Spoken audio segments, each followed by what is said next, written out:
Nang sinimulan ng Russia ang malawakang pananakop sa Ukraine, kinatatakutan ito sa buong mundo bilang pangalawang pinakamalakas na hukbong sandatahan sa mundo, kasunod lamang ng Estados Unidos pagdating sa lakas militar.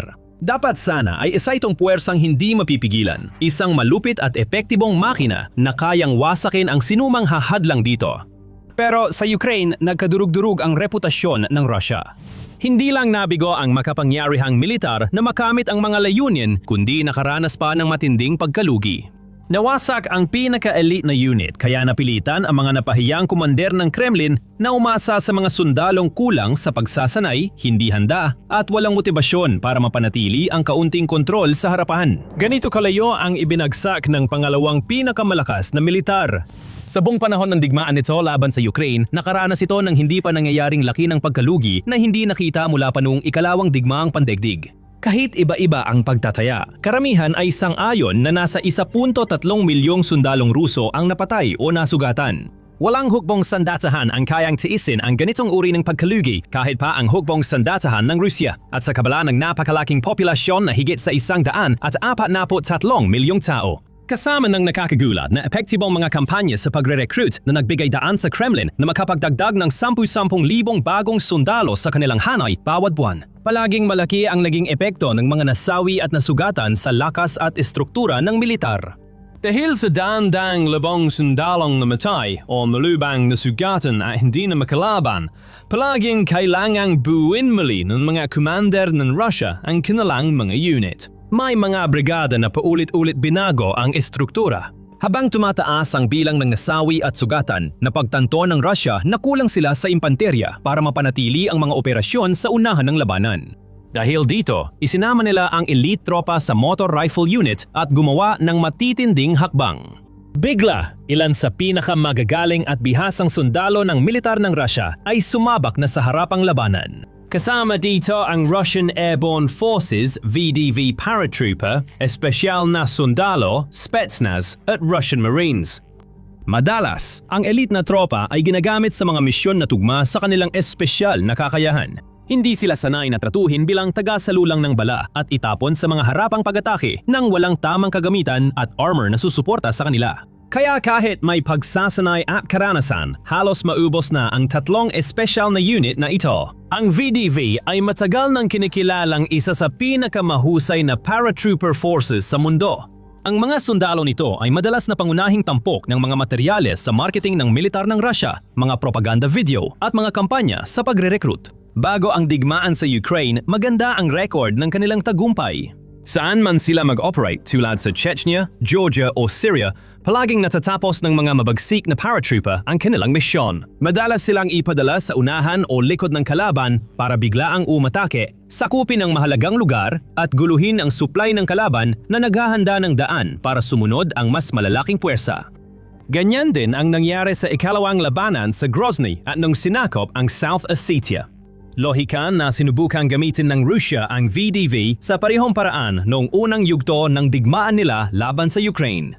Noong unang araw ng labanan, may ulat na nagpadala ng Russian paratrooper sa Hostomel Airport sa Kiev.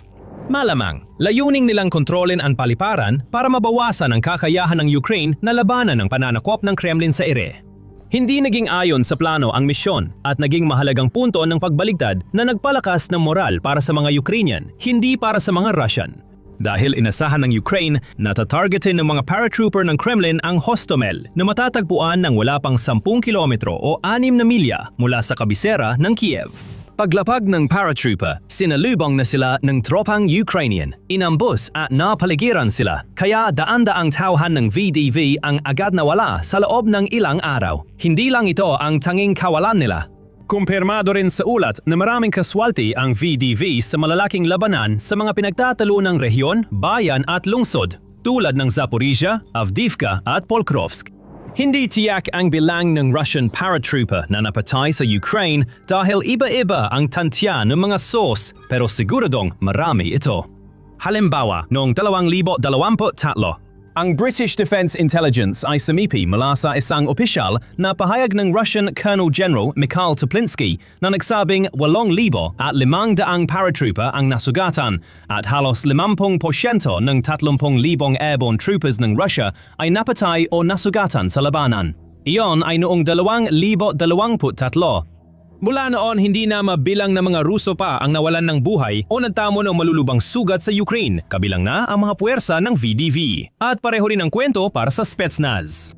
Ang mga sundalo ng espesyal na operasyon ay kilala at itinuturing na kabilang sa mga pinakakinatatakutang puwersa sa mundo. Mayaman ang kanilang kasaysayan sa lihim na operasyon, direktang aksyon, pagsagip ng bihag, sabotahe at pagmamanman. Kasabay nito, hindi rin perpekto ang record ng Spetsnaz. Nasangkot sila sa ilang malalaking kabiguan sa mga nakaraang taon, gaya ng kasumpa-sumpang pagkubkob sa teatro sa Moscow noong 2002 kung saan mahigit 9 na raang bihag ang kinuha ng mga teroristang Chechen sa Dubrovka Theater. Natapos ang 57 oras na standoff nang magpasok ang Spetsnaz ng pampatulog na gas sa ventilation ng teatro na nagpahimatay sa mga terorista at bihag. 40 na walang malay o hindi na makakilos na mga terorista ang pinaslang, ngunit mahigit 130 bihag din ang namatay. Karamihan ay dahil sa epekto ng gas. 6 na taon lang matapos ang isa pang pumalpak na krisis ng mga bihag, noong 1976 na sangkot din ang mga militante mula Chechnya na kumuha ng libu-libong bihag. Nangyari ito. Dumating ang Spetsnaz at Puwersang Federal, kasama ang artilyeriya at helicopter gunship para bombahin ang lugar. Hindi bababa sa 26 na bihag ang namatay sa putukan at nawasak ang isang baryo. Sa kabila ng kanilang nakakatakot na reputasyon, madalas na uugnay ang Spetsnaz sa kakulangan ng organisasyon at ingat. Itinapon sila sa magulong giyera sa Ukraine, kaya kaunti ang tsansa nilang mabuhay. Ayon sa mga leak ng Pentagon, noong 2023 humigit kumulang 900 na operatiba ng Spetsnaz ang unang ipinadala sa Ukraine. Sa mga ito, 775 ang napatay o nasugatan. Simula noon, mas maraming mga sundalo ng espesyal na operasyon ang diumano'y ipinadala at namatay sa frontlines ng Ukraine. Ayon sa ulat ng Media Zona, noong 2025, hindi bababa sa 1,000 ang nasawi. Nahihirapan ang Russian Marines na magkaroon ng makabuluhang epekto sa digmaan sa Ukraine at nagtamo ng malaking pagkalugi sa maraming sagupaan sa mga nakaraang taon. Isa ito sa mga pangunahing puwersa ng Russia. Ang Marines o Naval Infantry, gaya ng tawag sa kanila sa Moscow, ay nanguna sa iba't ibang mga paglusob sa baybayin sa kasaysayan. Nakakuha sila ng mahalagang karanasan sa Syria halimbawa, kasama ang mga unit tulad ng ika-40, ika-61, ika-100 at 55 at ika-800 at 10 na halos naging alamat sa kanilang mga kasamahan. Mula simula ng digmaan, inaasahang magiging mapagpasya ang mga unit na ito sa timog, kung saan sinusubukan ng Russia pumasok sa Ukraine mula sa dagat ng Azov at tangway ng Crimea. Sa maikling panahon, natupad nila ang mga inaasahan. Nagkaroon sila ng ilang pagkalugi, ngunit ginampanan nila ang kanilang papel sa mahahalagang amphibious assault na tumulong sa makinarya ng digmaan ng Russia na palibutan ang lungsod ng Mariupol at tuluyang makuha ito. Habang tumatagal, lalong lumalala ang kalagayan ng mga Marino. Sa Donbas at mga Timog rehiyon, nagsimula silang magdusa ng matinding kaswalti dahilan ng muling pagbubuo ng mga dating tanyag na brigada. Ang ika-810 halimbawa ay ilang ulit nang binago ang estruktura matapos magdusa ng mabibigat na kaswalti sa Mariupol, Kherson, Kursk at Zaporizhia. Ang ika-155 ay nakaranas din ng kaparehong kapalaran na ayon sa ilang pagtataya ay dumaan na sa hindi bababa sa 8 magkakahiwalay na pagbabago ng estruktura, dahilan upang ito ay maging isa sa pinakabinugbog at pinakawasak na brigada sa buong digmaan na parabang anino na lamang ng dati nitong sarili. Ayon sa Media Zona, na kilalang mapagkakatiwalaan sa pagtala ng mga nasawing Ruso gamit ang opisyal na obituaryo, mahigit 2,200 mga Marino ang napatay sa unang 4 na taon ng digmaan. Para sa tamang konteksto, tandaan na humigit kumulang 2,400 sundalo ng US ang namatay sa 20 taong digmaan sa Afghanistan. Malaki ang pagkawala ng elite na tropa ng Russia na malaki ang epekto sa kanilang kampanya dahil mas malala ito kaysa sa pagkawala ng mga bagong recruit. May dalang maraming taon ng karanasan sa labanan ang mga special forces na sundalo. Sa karamihan ng mga kaso, inialay na nila ang buong buhay nila sa militar at kabilang sila sa mga pinakahanda na isakripisyo ang kanilang sarili para sa kanilang bayan. Handa silang lumampas pa sa inaasahan, sumasalubong sa pinakamapanganib na labanan, nang ungguna sa pagsugod at nagsisilbing gabay para sa mga sumunod sa kanila. Mabilis nang nauubos ang ganitong mga tao sa Russia, halos wala nang natitira. Pero bago natin talakayin kung anong ibig sabihin nito at kung paano nito naaapektuhan ang kabuuang kalagayan ng hukbong Ruso, nanonood ka ng The Military Show. At kung hindi ka pa nakatapag-subscribe, na yun na ang tamang panahon. Ngayon, kahit anong militar ay mahihirapan kapag nawala ang marami sa kanilang pinakamahusay na operatiba at hindi na iba ang Russia. Wala naman gaanong pakialam ang mga commander ng Kremlin kapag maraming sundalo ang namamatay o nasusugatan sa halos suicidal na pag-atake. Madali silang kumuha ng bagong tao. Basic na training lang, bibigyan ng baril, tapos papadala agad sa susunod na atake. Pero ang mga tulad ng VDV, Naval Infantry at Spetsnaz ay hindi ganoon kadaling palitan. Kahit makahanap ang Kremlin ng tamang tao, kulang pa rin ang oras para maayos sanayin ang bagong henerasyon ng mga sundalo ng espesyal na operasyon. Ayon sa Small Wars Journal, malamang dadaan din sa minadaling pagsasanay ang bagong espesyal na tropa ng Russia tulad ng ibang bahagi ng sandatahang lakas na maaring magdulot ng lalo pang pagkawala sa digmaan ng mahahalagang operator na hindi kayang mawala pa ng Kremlin. At hindi lang yon. Matapos ang matinding pagkalugi, nagsimula nang mawala ng pagkakaisa ang tatlong elite na puwersang tinalakay sa video. Hindi na sila kasing organisado o disiplinado tulad ng dati at parehong ang ika-155 Guards Naval Infantry Brigade at ika-810 Guards Naval Infantry Brigade ay inakusahan ng mga krimen sa digmaan. Batay sa ulat, gumamit ang mga marinong ito ng ipinagbabawal na chemical at malupit na pinaslang ang mga Ukrainyanong bihag ng digmaan. Kasama rin ang mga paratrooper na umano'y sangkot sa Bucha Massacre noong 2022 kung saan maraming sibilyan ang pinatay sa lansangan. Dahil sa nakalumang doktrinang Soviet na labis ang pamamahala kahit sa pinakamataas na antas ng militar, walang sapat na otoridad o kalayaan ang mga commander ng elite unit para magamit ng husto ang natitira nilang tauhan. Nagiging sanhi ito ng kawalan ng tiwala na kapag sinabayan ng mataas na bilang ng asawi, lalong nagpapabagal sa pag-usad ng Russia sa labanan. Dahil sa dami ng ngalagas, maaaring mapilitan ng Russia gamitin ang regular na sundalo sa espesyal na tungkulin kahit kulang sila sa kasanayan o karanasan. Minamadali ang pagsama ng bagong recruit sa Spetsnaz Brigade para mapunan ng bilang habang ang mga tauhan ng VDV ay itinutulak sa mga opensiba sa unahan. Sa madaling salita, magulo ang militar ng Russia at malabong gumanda ito sa nalalapit na hinaharap. Totoo, kahit hindi lang elite units gaya ng Naval Infantry at Spetsnaz ang pag-usapan, hindi sapat ang natitirang tauhan ng Russia para manalo sa digmaan. Lalo pang lumalala dahil hindi lang kulang sa training at kagamitan ng mga sundalo nila, kundi hindi rin sila akma para sa labanan. May ulat na nagpapadala sila ng mga taong may nakamamatay na sakit, putol ang bahagi ng katawan, bilanggo at minoryang etniko na naloko o tinakot para sumali sa digmaan sa mga frontline. Naghahanap din ang Russia sa ibang bansa para mapunan ang kanilang hanay, kumukuha ng mga bayarang sundalo mula sa Afrika at nakikiusap sa Hilagang Korea na magpadala rin ng mga sundalo. Dahil dito, ipinapakita ng estadistika na halos walang naging progreso ang hukbo ng Kremlin sa maraming bahagi ng frontline sa 2026. Mabagal ang kanilang pag-usad at sa ilang lugar ay nawawalan pa sila ng teritoryo dahil sa lumalakas na kontra-opensiba ng Ukraine. At kapag tiningnan mo kung anong klaseng mga tao ang ipinapadala ng Kremlin para lumaban at mas mahalaga, kung anong klaseng mga opisyal ang inilalagay nilang namumuno sa mga sundalong yon, hindi mahirap maintindihan kung bakit. Habang tumatagal ang digmaan, lalong nagiging brutal at malupit ang mga komandante ng Russia. Ngayon, daandang video ang kumakalat sa social media na nagpapakita ng kababuyan ng mga lalaking ito sa pagpapahirap, pang-aabuso, pagsasamantala at pagpatay sa mga sundalo sa ilalim ng kanilang pamumuno. May mga ikinukulong sa hawla o itinatali sa puno habang ang iba ay kinukuryente o sexual na inaabuso. May ulat na may mga pares ng sundalong inihuhulog sa hukay at pinipilit maglaban hanggang mamatay. Maraming sundalo ang malubhang nasugatan sa unahan ng labanan, ngunit pinipilit pa rin silang manatili at lumaban imbes na ilikas para magpagamot o alisin na sa serbisyo. Madalas hingan ng komande ang sundalo ng araw-araw na bayad o kunin ang bank card. Ang tumatangi ay pinapahirapan o pinarurusahan gaya ng unang isinasabak sa susunod na atake.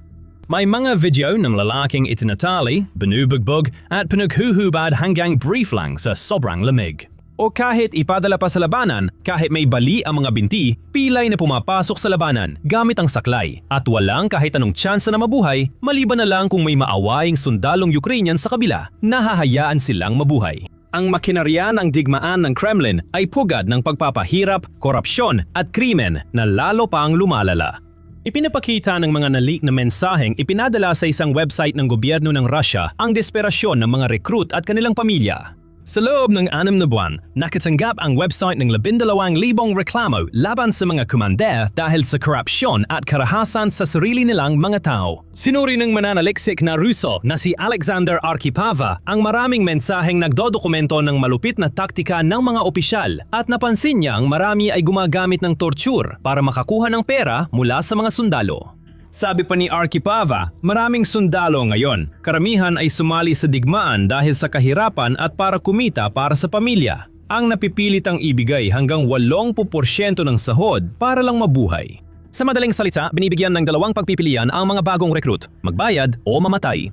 Maging ang mga komander ay gumawa na ng sarili nilang listahan ng presyo. Kailangan ng sundalo ng $2,000 para maging drone operator at hindi na sumama sa opensiba sa frontline. $6,000 para magtrabaho sa likuran, mas malayo pa sa harapan.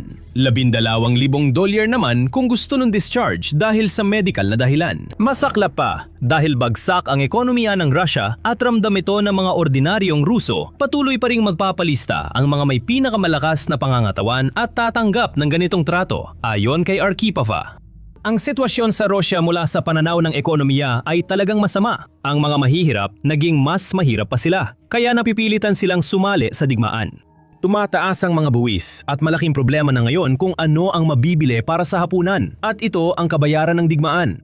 Nakakalungkot ang kalagayan ng mga recruit ng Russia, ngunit ito rin ay isang madilim na senyales para sa buong militar ng bansa. Sa ganitong laki ng mga kawalan, matinding korupsyon at mababang moral, paano aasahan ng Kremlin na makamit ang kanilang mga layunin, lalo na ang manalo sa digmaang ito? Sa ngayon, tila naniniwala silang ang patuloy na pagpapadala ng mas marami pang tao sa giyera ang tanghing opsyon. Pero ayon kay Seth Jones ng Center for Strategic and International Studies, hindi ito epektibong paraan para manalo.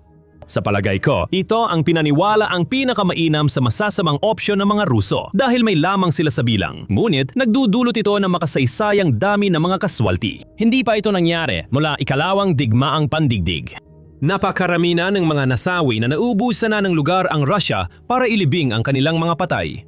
Humantong na ang mga otoridad i-blur ang larawan ng mga sementeryong militar bilang pagtatangkang itago ang malupit na katotohanan ng sitwasyon. Hindi ito maaring magpatuloy ng matagal.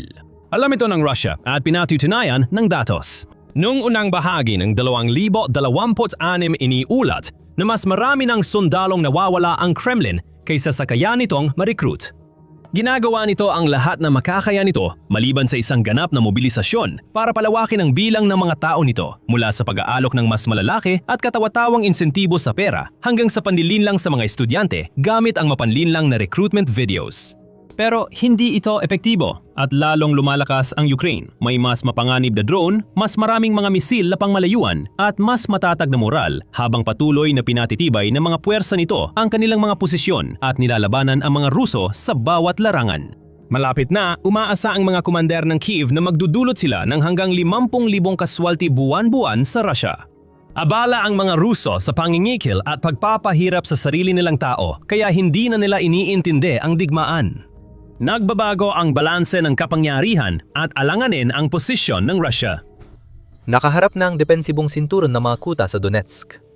Alam ng Russia na kailangan itong ibuhos ang lahat ng mayroon sila laban sa pinakamalalakas na depensang ginawa ng Ukraine. Iyan ang utos ni Putin pero hindi gumagana. Habang lalo pang sumusubok ang Russia, lalo itong pumapalpak na pinatunayan ng kapalpakan ni Putin sa Donbas. Ang opensibang inaasang magatapos sa digmaan ay nauwi sa pagkatalo ng Russia habang naghahanda ang Ukraine para sa paglaya ng Donbas. At nakikita natin ang lahat ng ito na nangyayari sa mga bilang sa larangan ng bigmaan. Talakay natin ang teritoryo.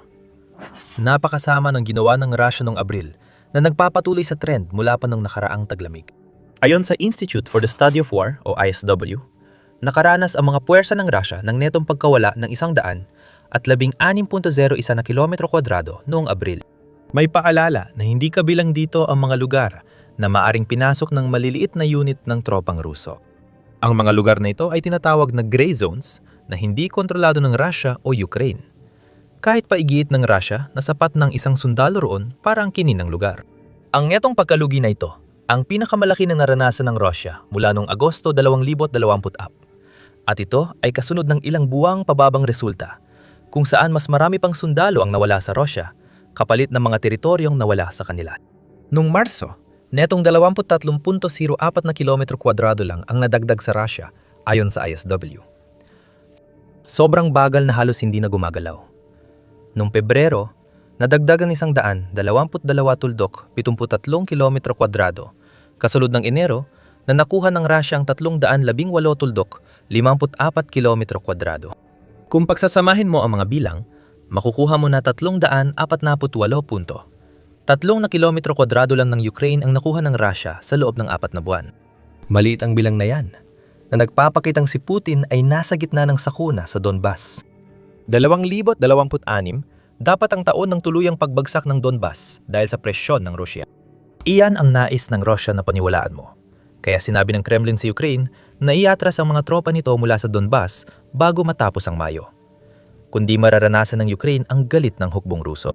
Ibig sabihin ng galit na yon, halos walang nadagbag na teritoryo kapalit ng 10,000 sundalong nawawala bawat buwan.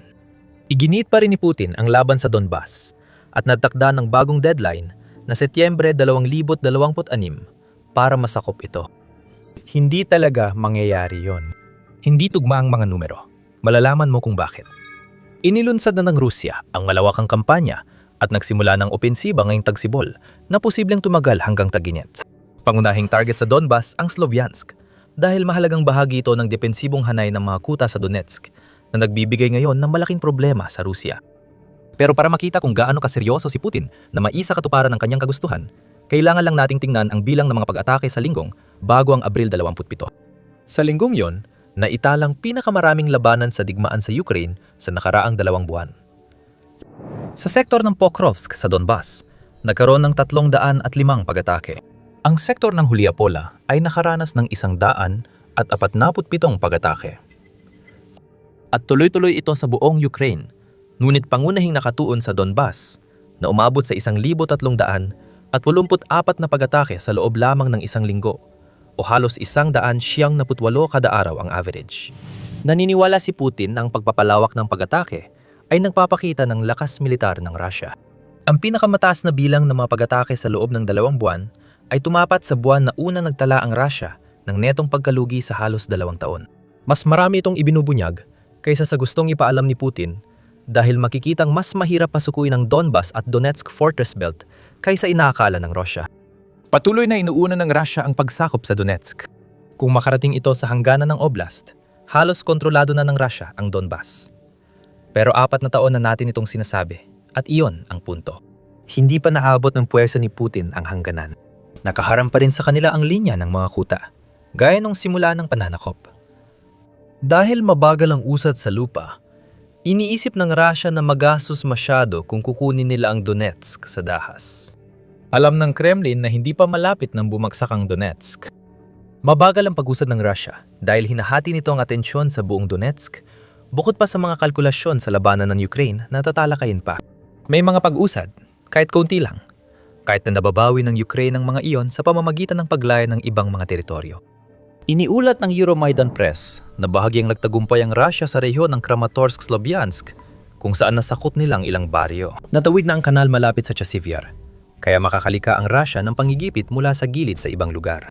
Sa Konstantinivka sa kanluran ng Chasivyar, sinusubukan ng mga puwersang Ruso na lampasan ito mula Hilagang Silangan at idiin ang Kramatorsk mula Timog Silangan. Ito ang mga plano. Pero kahit may tagumpay, wala sa mga nais ng Russia sa Donetsk ang natutupad. Ang problema ng Russia ay masyado nitong hinahati-hati ang mga puwersa nito habang tinatangkang sakupin ang natitirang Donetsk. Mukhang kakaiba ang pahayag na yan. lalo na't 6,000 kilometro kwadrado na lang ang natitirang Donetsk na kailangang sakupin. Pero ang kombinasyon ng matinding dami ng namamatay na nararanasan ng Russia sa Donetsk at ang pagbagsak ng mga plano nito sa ibang lugar ay nagtutulak dito na magsagawa ng matitinding pag-atake sa mga pamayanang sinusubukan nitong lampasan. Gaya ng nakikita natin ngayon sa Konstantinivka na malinaw na nagpapakita nito. Ipinaliwanag ni Ukrainian military analyst Konstantin Mashevets ang kasalukuyang sitwasyon sa sektor na ito. Dahil sa kabiguan ng Russia, napilitan ng ikawalong Combined Arms Army at ikatlong Army Corps na sumugod patungong Konstantinivka sa maikling at halos harapang ruta, tinatakpan ng timog at timog silangang daan gamit ang mga bangkay ng kanilang assault infantry. Mabagal ito, nakakapagod, at higit sa lahat, sobrang madugo at magastos ayon kay Mashevets. Iyan ang malinaw na paglalarawan ng sitwasyon ng Russia sa Donbas. Lahat ng pinakamagagandang plano ni Putin ay nauwi sa wala sa isang labanan na hindi umaayon sa gusto niyang mangyari para sa alinman sa mga dramatikong deadline sa Donbas na itinakda niya, na malayo sa kung ano ang posibleng makamit sa totoong buhay. Sa ganitong sitwasyon, ang 6,000 kilometrong parisukat ay tila 600,000 na, dahil napipilit ang dahan-dahang sumulong ang puwersa ng Russia sa depensang nadudulot ng maraming kaswalti. Nahihirapan ng Russia na ituon ang mga pagsisikap nito sa pagsulong mula sa direksyon ng Pokrovsk dahil sa Ukraine. Matapos ang halos 2 taong labanan, nakuha ng Russia ang sentro ng Pokrovsk noong Enero at ang hilagang bahagi noong Marso. Bawat pulgada ng nakuha ng Russia ay pinahirapan sila ng Ukraine. Ayon sa ikapitong Rapid Response Corps ng Air Assault Forces ng Ukraine, 15,000 sundalo ang nawala sa Russia sa loob ng 6 na buwan hanggang Pebrero 13 sa pangunahing depensa sa reyon.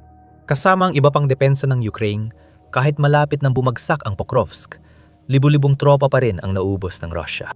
Plano ng Russia na sumulong mula Pokrovsk papuntang Belitska sa timog ng Dobropilya. Gagamitin ang Dobropilya ng Russia bilang base para atakihin mula kanluran ang Kramatorsk, Sloviansk region. Patuloy na hinahadlangan ng Ukraine ang mga plano ng Russia, gaya ng ginagawa nila sa ibang bahagi ng Donbas.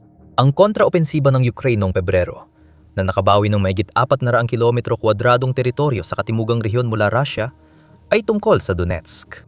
Layunin ng Russia na kontrolin ang timog para gawing buffer zone laban sa pagpasok ng sundalo ng Ukraine sa Donetsk. Nang mabawi ng Ukraine ang teritoryo, napilitan ng Russia magpadala ng reserbang tropa na para sana sa labanan sa sektor ng Pokrovsk at sa iba pang lugar sa timog.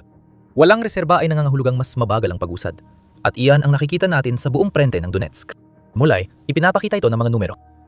Tumataas ang tindi at bilang ng mga pag-atake.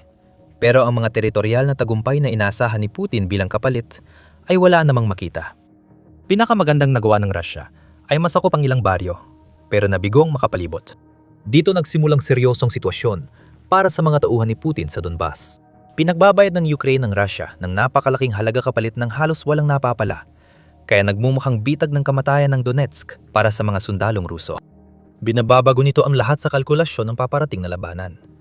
Pero bago yan, nanonood ka ng The Military Show. Kung may natutunan ka, mag-subscribe para hindi ka mahuli sa aming mga pagsusuri. Tumugon ang Ukraine sa muling pag-atake ng Russia sa Donetsk gamit ang pinakamabisang depensa, mga drone. Dahil napakarami nito, malayo na ang lamang ng Ukraine sa Russia sa dami ng drone sa frontline.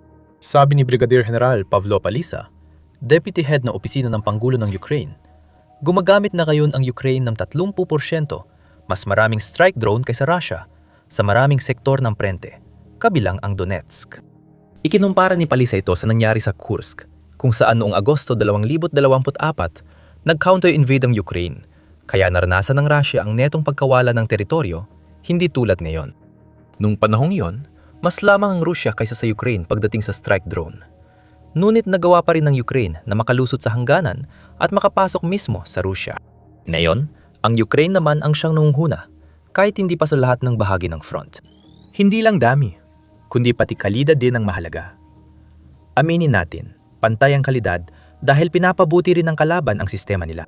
Pero nagkaroon tayo ng malaking pagyusbong, sabi ni Pulisa noong unang bahagi ng Abril. Kinumpirma ng mga Russian military blogger, ayon sa Euromaidan Press, na pumapabor sa Ukraine ang pagbabagong ito sa mga strike drone. Makikita natin dito na nabubuo na ang plano ng Ukraine para depensahan ang Donbas. Ang layunin ngayon ng Ukraine ay gamitin ang kanilang mga drone para dagdagan ng presyon sa mga ground forces ng Russia sa kahit anong paraan na kaya nila. At ang pinakamabisang paraan para gawin ito ay palawakin ang digmaan hanggat maaari. Hindi na ito labanan sa harapan. Layunin ng Ukraine na gawing malawak ang kill zone gamit ang mga drone para mamatay ang karamihan sa sundalong Ruso bago pa nila makita ang Fortress Belt. Ang paggamit ng Ukraine ng mga drone na may katamtamang layo ay nagpapalakas sa kanilang estratehiya dahil pinipinsala nito ang support network ng Russia sa mga sinakop na teritoryo at humahadlang sa pag-usad ng Russia sa Donetsk. Ganito inihahanda ng Ukraine ang daan para maitulak pabalik ang Russia sa Donbas. Pinipilit nito ang Russia na bugbugin ang sarili nitong mga tropa sa mga walang saysay na pag-atake na hindi naman nakakalampas sa mga kill zone. Kaya nagkakaroon ng kampanya ng pagkaubos ng puwersa na nagpapahina sa opensiba ng Russia sa bawat pagsubok na atake. Ang layunin ay likhain ang sitwasyong tinalakay sa simula ng video. Lalong nabibigo ang Russia habang sinusubukan nito. At kahit na ang kabiguan ay maaari pa ring magdulot ng ilang tagumpay sa teritoryo para sa Russia, gaya nung nakikita natin sa ilang bahagi ng Donetsk, pababa ng pababa ang nakukuhang benepisyo bawat buwan, at ang gastos para makuha ang mga iyon ay napapahina sa Russia. Parang imposibleng mangyari ang planong yan. Tingnan lang ang mga pagkawala ng Russia para makita kung bakit kailangan mangibabaw ang Ukraine sa bilangang drone para sa depensa at paglaya ng Donbas. Sa pagitan ng Disyembre 2025 at Abril 2026, nawala ng Russia ng 156,735 sundalo. Kumpirmadong bilang ito ng mga pagkawala, hindi tantiya. Bawat sundalong nasawi dahil sa ambisyon ni Putin ay naitala ng Army of Drones ng Ukraine. At malamang ilang libo pa ang madadagdag mula sa mga hindi naitalang pagkamatay. Hindi nare-recruit ng Russia ang kinakailangan nitong mga sundalo para mapunan ng kakulangan dahil mahigit 8,000 sundalo ang kulang nila para matakpan ng kanilang mga pagkalugi sa loob ng 5 buwang nabanggit. Pero ang mas malaking issue ay kung ano ang ibig sabihin ng ganitong kalaking bilang ng pagkamatay para sa Russia sa mga lugar tulad ng Donbas. Tandaan, mas pinaigting ng Russia ang pag-atake sa Donetsk. Ang ganitong klase ng bagay ay posible lamang kapag kaya mong mapanatili ang isang napakalaking puwersang panlupa para sa mga pag-atake. Ang Russia ay nawawala ng mas maraming sundalo kaysa sa nare-recruit nila. Kahit saan pa man mangyari ang mga pagkalugi na yan, sa Donbas man o hindi, pinapahinaan nito ang Russia sa kabuuan. Kung magpapatuloy ang trend na ito, ang makikita natin ay maaring pumunta ang Russia sa isa sa dalawang direksyon. Maaring bumagal ang bilis ng kanilang mga pag-atake habang sinusubukan ng Russia na mapanatili ang laki ng kanilang mga unit na hindi maiiwas sa magdulot ng mas kaunting tagumpay, o kaya naman ay subukan ng Russia na panatilihin ang bilis ng kanilang mga pag-atake ngunit gagamit ng mas maliliit na unit na magpapahina sa mga pag-atake at magdudulot ng mas maraming pagkamatay. Parehong masama ang kalalabasan para kay Putin sa Donbas. At hindi rin maganda ang sitwasyon doon mayon. Mga 6,000 kilometro kwadrado pa sa Donetsk ang kailangang sakupin ng Russia bago nila masabing kontrolado na ang Donbas. Bagaman hindi lahat ng kaswalting nakita natin itong mga nakaraang buwan ay sa Donetsk, sapat na ang mga nangyayari roon para ipakita kung gaano kalaki ang sakripisyong kailangan ng Russia para sa ambisyon ni Putin. Noong Abril 8, iniulat ng United 24 Media ang pahayag ni Palisa na nawawala ng Russia ng 316 sundalo kada kilometro kwadrado sa nasasakop nilang Donetsk. Halos doble na ngayon ang dami ng nawawalang sundalo para sa kaparehong mga nakamit nung kaparehong panahon noong nakaraang taon. Kaya mas mahirap para kay Putin ang sitwasyon sa Donbas. Kung magpapatuloy ang mataas na kaswalti, kailangang magpadala si Putin ng 1.86 milyong sundalong Ruso na posibleng mamatay o masugatan bago bumagsak ang Donbas. Mas marami yon ng 500,000 sundalo kumpara sa total kaswalti ng Russia sa buong digmaan. Ipinapakita nito na ang Donbas ay patibong ng kamatayan para sa puwersa ni Putin kahit nagtatagumpay sila. Depende pa rin kung mapapanatili ng Ukraine ang antas ng kaswalti na 316 na sundalo bawat kilometro kwadrado. Malayo pa yon sa sigurado. Pero sa esensya, ang ibig sabihin ng lahat ng ito ay naipitin ng Russia ang sarili nito sa isang sulok. Makikikita mong mas marami ng sundalo ang sinusugal ng Russia para sa mas kaunting lupain sa Donbas kaysa dati dahil sa mas mataas na tempo ng opensiba at sa mas maraming kaswalti. Bagamat kaya pa ring magbigay ng presyon ng Russia, hindi na nito kayang gawin yon sa buong harapan ng Donetsk. Masyadong pinapakalat ng Russia ang puwersa at drone, kaya nagkakawatak-watak ang opensiba nila kahit may 1-3 sa isa na kalamangan ng Ukraine sa mga drone. Nabibigo ang mga tangkang pumalikid, habang patuloy na sumusulong ang Ukraine sa ibang lugar na siyang nagpapabagal sa Russia sa Donbas. Ngayon, tingnan naman natin ang pinakamagandang posibleng mangyari para sa Russia. Kung gumagsak ang Donetsk at makuha ng Russia ang Donbas. Ayon kay Palisa, sa mga pahayag na ginawa nung simula ng Marso, kakailangan din ng Russia ng 1.5 taon para magawa yon based sa bilis ng pag-usad na nakita natin noong Enero at Pebrero.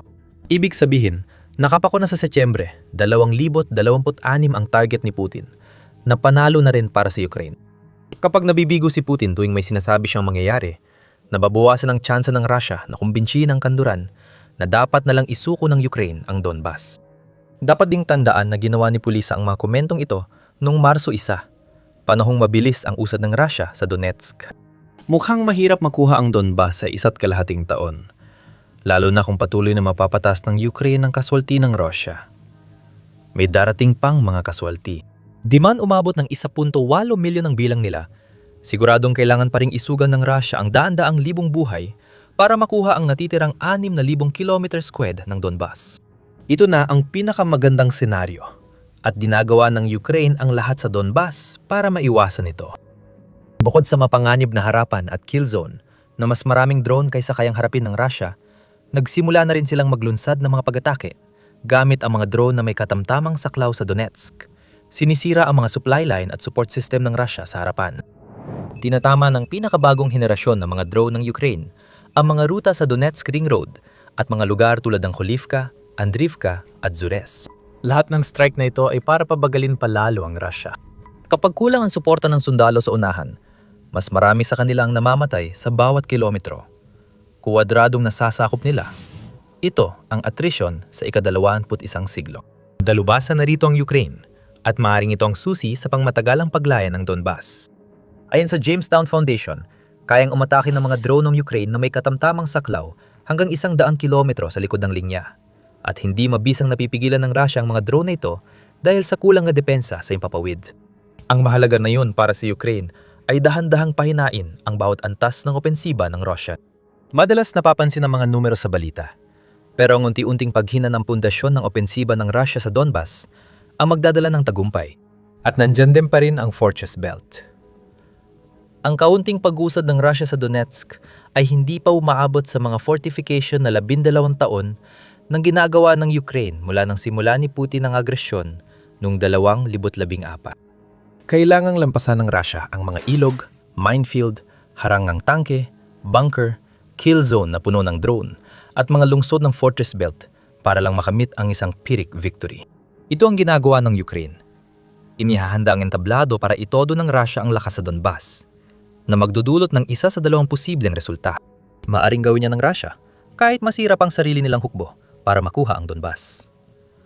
Masisira noon ang mga plano ni Putin para sa natitirang bahagi ng Ukraine at mangangahulugan nito na ang mga kontra-atake ng Ukraine ay maaaring magdulot na hindi kailanman magiging tunay na ligtas ang Russia sa mga teritoryong nakuha nito.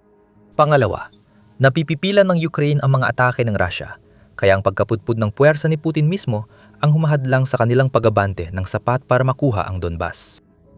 Maaari na magsimula ang pagtulak pabalik ng Ukraine sa rehiyon habang nawawala sa Russia ang lahat dahil sa katigasan ng ulo ni Putin.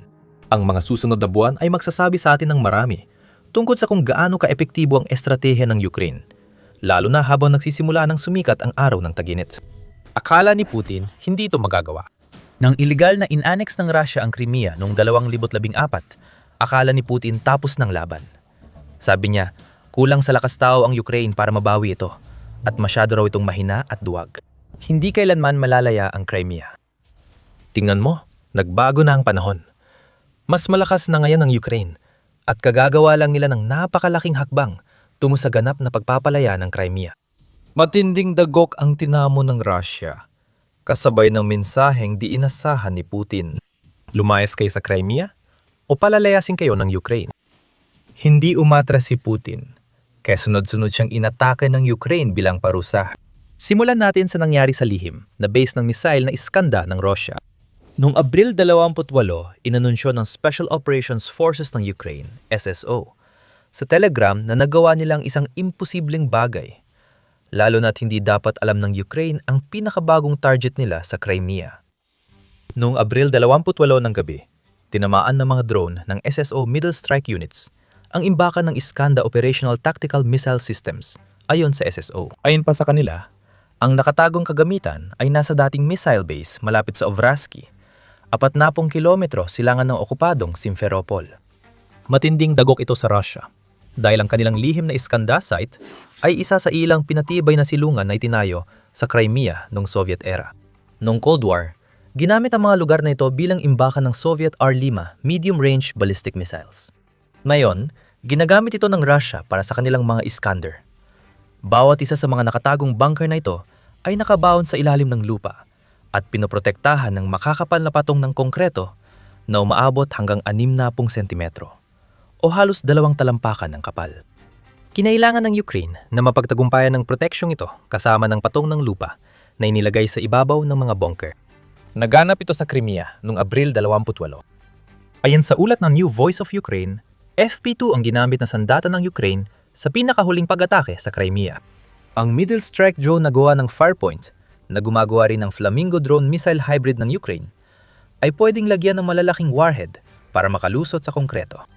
Sa ngayon, ang warhead na yon ay may bigat na 100 at 5 kilo o 200 at 31 libra. Ayon sa Farpoint, plano nilang palakasin pa ang mga FP2 drone sa hinaharap gamit ang 100 at 50 kilo o 300 at 30 libra na warhead. Putin, kailangan mo mag-isip. Kahit masamang nangyaring pag-atake noong Abril, 28 sa mga Iskander mo, pwede pa itong lumala. Hindi maganda para kay Putin at sa pananakop niya sa Ukraine ang nangyari sa lihim na base ng Iskander ng Russia. Gumamit lang ang Ukraine ng murang mga drone para sirain ang isang storage facility na kinaroroonan ng mga Iskander missile na ayon sa UKR Inform ay nagkakahalaga ng hanggang $4 na milyong bawat isa para sa Russia tuwing inilulunsad. Ganyang balik ng puhunan ang laging gusto ng Ukraine. Ang murang atake at madalas na pag-atake ay bahagi ng estratehiya ng Ukraine para tuluyang mabawi ang Crimea mula kay Putin. Ang mga ganitong pag-atake ang sanhi ng pagbabago sa sitwasyon sa Crimea. Bago natin talakayin, tiyak nagpapagaling pa si Putin sa pagkatalo ng mga Iskander missile niya sa mga drone ng Ukraine. Hindi lang pera ang nawala sa Ovratsky noong Abril. 28 ang problema. Matagal nang ginagamit ni Putin ang Iskander missile para takutin ang Ukraine mula simula ng pananakop niya. Kayang lumipat ng Iskander ballistic missile na hanggang 500 kilometro o 311 milya kaya makatuwiran itong itago sa Crimea. Malaking bahagi ng mainland Ukraine ay abot mula sa sinakop na peninsula. Naglabas ang Russia ng iba't ibang bersyon ng mga warhead ng Iskander, kabilang ang cluster version na ginagamit sa Ukraine mula pa nung hindi bababa sa Abril. 2025. Kaya rin magdala ng nuclear warhead ang Iskander-M. Hanggat may Iskander missile si Putin sa Crimea, mapananatili niya ang ipinahihiwatig na banta ng nuclear na paglipol sa Ukraine. Malakas ang implikasyong yon. Kahit walang nuclear warheads ang Russia sa Crimea, bawat matagumpay na pag-atake gamit ang Iskander ay paalala ng posibleng mas malalang mangyari. Matalino ang ginawa ng Ukraine noong Abril 28 nang siray nilang lihim na imbakan ng Iskander. Malubang na pinsala ang kakayahan ng Russia sa mga missile at nabawasan ang banta ni Putin sa mainland dahil sa Ukraine. Hindi pa doon natapos ang Ukraine. Una, winasak nila ang konkreto at posibleng mas maraming drone ang sumira sa mga Iskander missile sa lihim na imbakan ng Russia. Noong Mayo 2, muling inatake ang mga kakayahan ng Russia kaugnay ng Iskander sa Crimea. Isang sunod-sunod na pag-atake na inilunsad ng mga puwersa ng depensa ng Ukraine ang tumama sa buong taktikal na grupo ng mga Iskander missile system, kasamang ilang radar installation sa sinakop na peninsula, ayon sa ulat ng United 24 Media. Ang nakikita natin dito ay isang sinadyang kampanya upang bawasan ang pagiging kapaki-pakinabang ng Crimea bilang isang opensibong asset para kay Putin. Kung di niya mapalipad ang Iskander mula sa peninsula, ano pa gagawin niya? Iyan ang tanong na papasok sa isip ni Putin habang sinisira ng mga drone ng Ukraine ang mga Iskander missile ng Russia. Para sa mga Rusong lumipat sa Crimea matapos ang ilegal na aneksasyon ni Putin, hindi na mahalaga kung anong tatamaan ng Ukraine. Ang mahalaga, tinamaan ng Ukraine anumang target at matagal na itong gumagawa ng ganitong pag-atake. Nakasalalay kay Putin ang kontrol sa Crimea sa kanyang kakayahang protektahan ito. Humihina na ang proteksyon. Bawat drone ng Ukraine sa Crimea ay nagpapaalala sa mga Russian na pwedeng umabot sa kanilang tahanan ang digmaang sinimulan ng kanilang pinuno. Kung aalis ang mga sibilyan ng Russia, hihina ang kontrol ni Putin sa Crimea. Nagpapadala ang Ukraine ng mensahe sa mga sibilyan. Umalis na habang pwede pa, dahil lalala pa ito. Para tumatak ang mensahe, kailangang bigyan diin ito ng Ukraine. Ang pag-atake sa mga pasilidad ng Iskander at radar ay magandang simula. Epektibo ito sa pagpigil ng missile strike sa Ukraine at nagbubukas ng mas maraming drone attack laban sa mga ari-arian ng Russia sa Crimea. Gayunpaman, Kailangang ipaalam ng Ukraine sa mga mananakop na kaunti na lang ang oras nila para makaalis sa Crimea. Ang kalinawang iyon para sa mga gustong maging kolonisador ni Putin ay dumating 2 araw matapos tamaan ng Ukraine ang lihim na silungan ng iskanda ng Russia. Tindarget ng Ukraine ang Kerch Bridge na nag-uugnay sa Crimea at mainland Russia. Mas eksakto, nagbigay ng babalang putok ang Ukraine na nagpabatid sa mga mananakop ng Crimea na naghahanda itong tanggalin ng tulay bilang salik. Noong Abril 30 ibinalita ng hukbong dagat ng Ukraine sa Telegram na pinsala nila ang ilang FSB guard boats na nagbabantay sa tulay ng Kerch. Noong gabi ng Abril 30, 2,026 na sira ng mga puwersa at kagamitan ng hukbong dagat ng sandatahang lakas ng Ukraine ang mga barko at bangka sa lugar ng Kerch Strait ayon sa pahayag ng hukbong dagat na Ukraine. Dagdag pa nila na alam nila ng eksakto kung anong tinamaan nila at sinabi, bilang resulta ng pag-atake, tinamaan ang patrol boat ng FSB ng Russian Federation, Zobol, at ang anti-sabotage boat na Brachinok. Bilang resulta ng pag-atake, nagkaroon ng di na maibabalik na mga pagkawala at mga kaswalting sugatan ng kalaban. Siyempre, hindi tunay ang bangka. Pero hindi yun ang punto. 2 ang ginawa ng Ukraine dito. Una, naiparating ito ang babala sa sinumang nasa sinakop na Crimea na handa o kayang makinig. Ang mga bangkang dapat nagbabantay sa Kerch Bridge ay napapatumba.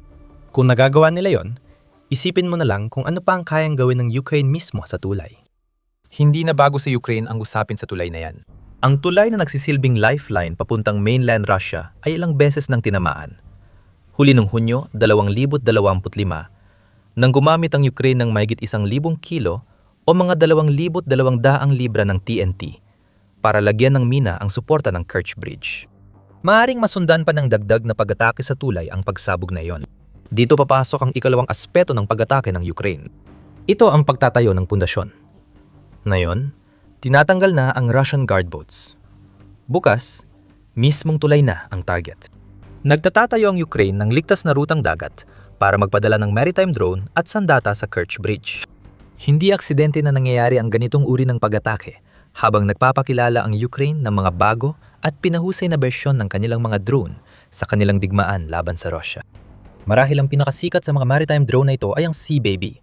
At ang drone na yon ay nakatanggap ng mga upgrade noong Oktubre 2025 na nagbala ng kapasidad ng kargamento nito hanggang 2,000 kilo o mahigit 4,400 libra.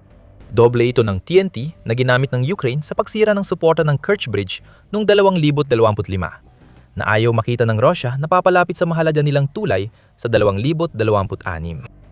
Maaring mangyari yan ngayon dahil wala nang mga bangka ng gwardya. Pero may mas malalim na nangyayari dito. Ang 2 tila magkahiwalay na pag-atake sa Crimea ay may mas malaking layunin. Ito ay tungkol sa hindi inaasahang pagpapalis sa Russia mula sa sinakop na peninsula na nagbabago ng lahat. Pero bago natin pag-usapan yan, nanonood ka ng The Military Show. Ginagawa namin ang aming mga video para ipaliwanag ang mga bagay na di madalas nakikita sa digmaan. Mag-subscribe na yon para hindi mo ma-miss ang aming mga pagsusuri. Hindi na tradisyonal na paraan kukunin ng Ukraine ang Crimea. Hindi talaga opsyon ng pagpapadala ng libu-libong sundalo para sa lakayin ng peninsula. Una sa lahat, kailangan ng Ukraine ng mas maraming tauhan hanggat maaari para ipagtanggol ang sarili laban sa mga pag-atake ng Russia sa mainland. Lalo na sa Donetsk, kung saan naglungsad ang Russia ng isang opensiba na yung tagsibol na malamang ay magpapatuloy pa sa loob ng taon. Ang opensibang lupa sa Crimea ay mangailangan ng reserbang dapat handa lumaban sa silangan ng Ukraine. Sa lohistika, mahirap gawin ang opensibang lupa sa Crimea. Matagal na nagtipon ng tropa si Putin sa peninsula at pinaniniwala ang nandoon pa rin karamihan sa 32,500 sundalong na italaga niya sa peninsula, pagsapit ng 2,020 na handang depensahan ito laban sa opensibang lupa. Kahit hindi na kailangan mag-alala ng Ukraine tungkol sa pagtatanggol sa sarili nito, magiging napakalaking hamon pa rin ang isang tradisyonal na opensiba laban sa sinakop na Crimea. Kakaunti lang ang opsyon ng Ukraine para makapasok ang tropa nila sa peninsula. Hindi imposible ang amphibious assault, kahit napakaraming asset ng Black Sea Fleet ng Russia ang nawasak ng Ukraine sa digmaan. Nakamit lahat yon sa tulong ng missile at drone. Walang sapat na pandagat na kakayahan ng Ukraine para magpadala ng libu-libong tropa sa Black Sea papuntang Crimea. At tiyak na magreresulta ito sa maraming kaswalti dahil sa pag-atake ng Russia sa mga tropa. Ang pagtatangkang tumawid papuntang Crimea sa pamamagitan ng Sivash na isang rehiyon na puno ng mababaw na mga lawa na maaring tawirin kapag mababa ang tubig, ay mas mainam, ngunit nananatiling napakadelikadong opsyon. Ang Sivash ay choke point na pwedeng targetin ng artilyerya at misail ng Russia, pati na rin ang 3 milyang lupang nadudugtong sa Crimea at Kherson. Ang isthmus ng Perikop ay masyadong makitid para makapagpadala ang Ukraine ng tropa sa Crimea nang hindi nagkakaroon ng malaking pagkalugi dahil sa depensa ng Russia. Hindi opsyon para sa Ukraine ang palayin ng Crimea sa tradisyonal na paraang militar. Hindi naman kailangan ganon. Tulad ng nabanggit, ang susi sa pagkontrol ni Putin sa Crimea ay ang kanyang kakayahang protektahan ng peninsula para sa mga Rusong lumipat doon matapos ang illegal na pag-aneksa. Simple lang ang kasunduan. Ang mga mamamayan doon ang ginagawang mas Ruso ang Crimea para kay Putin. At tinitiyak niyang hindi araw-araw binobomba ng Ukraine ang Crimea gamit ang drone at missile. Doon nakikita ng Ukraine ang tsansa para sa paglaya ng Crimea. Gumagamit na ngayon ng di-tradisyonal na paraan sa peninsula. Ang sikreto sa estratehiya ng Ukraine para sa Crimea ay ang pagpapaluwag ng hawak ni Putin sa peninsula sa pamamagitan ng tuloy-tuloy na pagsira sa mga kagamitang militar na dapat sana'y nagbibigay ng seguridad sa mga Ruso na naninirahan sa Crimea. Ang opensibang pandagat ng Ukraine laban sa Black Sea Fleet ng Russia ang unang yugto ng plano. Sa unang 2 taon ng digmaan, isa-isang pinatumba ng Ukraine ang mga barkong pandigma ng Russia. Patuloy pa rin nila itong ginagawa. Noong Abril 18 ng gabi, tinarget ng Ukraine ang 2 barkong panlusong ng Russia sa sinasakop na Crimea. Ngunit ang paunang estratehiya laban sa Black Sea Fleet ay nagresulta sa pagkasira o pagka-disable ng isang katlo ng fleet na iyon, na naging dahilan para hilahin ni Putin palabas ang mga barkong pandigma ng Russia mula sa kanilang punong himpilan sa daungan ng Sevastopol. Nagkaroon ng butas sa depensa ng Russia sa Crimea. Hindi lang ito simpleng butas, kundi malaking hiwa sa depensa. Umatras ang puwersang pandagat ng Russia mula Crimea papuntang Novorossiysk, kaya naging mas hindi sila epektibo. Dahil nabawasan na ng husto ang banta sa Black Sea, naituon ng Ukraine ang ikalawang bahagi ng estratehiya, tuloy-tuloy na pagpapahina ng military assets sa Crimea. Pinahina ng Ukraine ang Crimea, kaya hindi nang ito magampanan ng papel sa lohistika na inaasahan ni Putin nung simula ng pananakop. Naputol na ang mga supply chain, papasok at palabas ng Crimea, kaya lalong-lalo pang nahiiwalay ang peninsula sa suporta. Kasabay nito, mas tumapang pa ang Ukraine sa pag-atake sa Crimea. Ang mga nabanggit natin ay ilan lamang sa maraming halimbawa ng mga pag-atake na tumama sa iba't ibang target, mula sa depensa sa himpapawid ng Russia hanggang sa mga pagtitipon ng tropa. Dahil sa matitinding pag-atake sa depensa, sa himpapawid, ang malamang nagbukas ng mga daanang panghimpapawid na ginamit ng Ukraine para maparating ang mga drone nila sa mga base gaya ng lihim na base ng Iskandar. Ngayon, halos walang linggo na lumilipas na hindi natin naririnig ang tungkol sa panibagong pag-atake ng Ukraine laban sa depensa ng himpapawid ng Crimea. Noong Abril 29, tinamaan ng drone ng Ukraine ang MR-10 radar station, isang air defense system, at isang oil depot sa Crimea sa magkakasunod na pag-atake. Paulit-ulit itong nangyayari. Sa bawat atake, ipinapakita ng Ukraine sa mga mananakop na Ruso sa Crimea na hindi sila ligtas at hindi sila mapoprotektahan ni Putin. Kahit desperadong magpadala ng dagdag depensa si Putin sa Crimea, winawasak ito ng Ukraine at sinasamantala ang paghina ng kontrol niya sa peninsula habang nababawasan ng lakas ng Russia sa ibang bahagi. Hindi magpapadala ng mga sundalo ang Ukraine sa Crimea at hindi nito kailangan. Gamit ang mga drone sa himpapawid at sa dagat at mga misil, patuloy na inaatake ng Ukraine ang sinakop na peninsula hanggang sa sumuko ito nang hindi na kailangang pasukin. Mahalaga ito dahil tinatakot ang mga sibilyang Ruso. Hindi tinatarget ng Ukraine ang mga sibilyan. Si Zelensky ay hindi tulad ni Putin. Sa bawat tagumpay ng Ukraine, lumalakas ang kagustuhan ng mga sibilyan na agad umalis. Kalokohan ang nais ni Putin na gawing Russian ang peninsula. Kung hindi niya kayang tuparin ang kasunduan, mas pipiliin ng mga tao na bumalik sa mas ligtas na lungsod sa Russia. Hindi naman ibig sabihin na hindi kayang tamaan ng Ukraine ang mga lungsod na yon. Pero hindi nila ito babanatan ng kasing dalas ng ginagawa nila sa Crimea. Dito nagiging mahalaga ang pag-atake sa mga bangkang nagbabantay sa tulay ng Kerch. Mas mahalaga ang tulay na yon sa kontrol ni Putin sa Crimea kaysa iniisip ng marami. At hindi ito dahil sa karaniwang dahilan o sa inaasahan ni Putin. Ang tulay ng Kerch ay inaasahan sanang maging isang mahalagang daanan para sa lohistika ng Russia. Ang mga tropa at kagamitan ay maaring dumaloy papasok sa Crimea mula sa mainland ng Russia sa pamamagitan ng tulay na yon at palabas muli upang makarating sa mga frontline. Iyon ang plano. Pero pagdating ng Mayo 2024, hindi na ginamit ng Russia ang tulay sa pagsupply ng puwersa sa frontline. Senyales na epektibo ang estratehiya ng Ukraine para palayain ang Crimea, ihiwalay at atakihin. Ngayon, mahalagang daanan pa rin ang tulay. Pero para na lang sa mga Russian na mula 2014 ay ginawang tahanan ng ilegal na inangking Crimea. Ayon sa Kyiv Independent, hanggang 800,000 mamamayang Russian ang lumipat sa Crimea mula aneksyon hanggang Disyembre 2023. Sila na ngayon ang bumubuo sa karamihan ng populasyon ng peninsula. Dahil may humigit kumulang 100,000 na lang na mga Ukrainian ang natira noong panahon ng ulat na iyon. Ang paglipat na ito ay hinikayat ng Russia sa pamamagitan ng iba't ibang parahan, mula sa pagbibigay ng prioridad sa pagpapautang sa pabahay hanggang sa pagpapalis ng mga mamamayang Ukrainian papunta sa mainland. Ngunit ito ay nakabatay sa pangako ni Putin ng proteksyon. Gumuho ng pundasyong iyon. Ang pagtutok ng Ukraine sa mga bangkang nagbabantay sa Kerch Bridge ay babala sa mga Russian sa Crimea. Kayang tamaan ng Ukraine ang tulay na yon, anumang oras, at kaya nitong patamaan ito ng matindi. Mapapanood na lang ng mga illegal na mamamayan ng Russia sa Crimea kung paano masisira ang nag-iisang ruta palabas ng peninsula, tulad ng pangakong proteksyon ni Putin. Kaya may pagpipilian na sila ngayon. Umalis habang buo pa ang tulay at makatulong sa pag-derusify ng Crimea, o manatili at maranasan ang posibleng pagbagsak ng Kerch Bridge at ang unti-unting pagbagsak ng depensa laban sa Ukraine dahil sa drone strike. Panandalian lang ang resulta ng estratehiya ng Ukraine, pero nakatuon ito sa pangmatagalang layunin. Naniniwala ang bansa na mapipigilan nila ang Russia sa mainland at magdudulot ng malaking kaswalti hanggang mapilit ang umatras ang Russia. Pagkatapos, maaring makapokus ang Ukraine sa pagbawi ng Crimea sa tradisyonal na paraan, ngunit baka hindi na kailangan.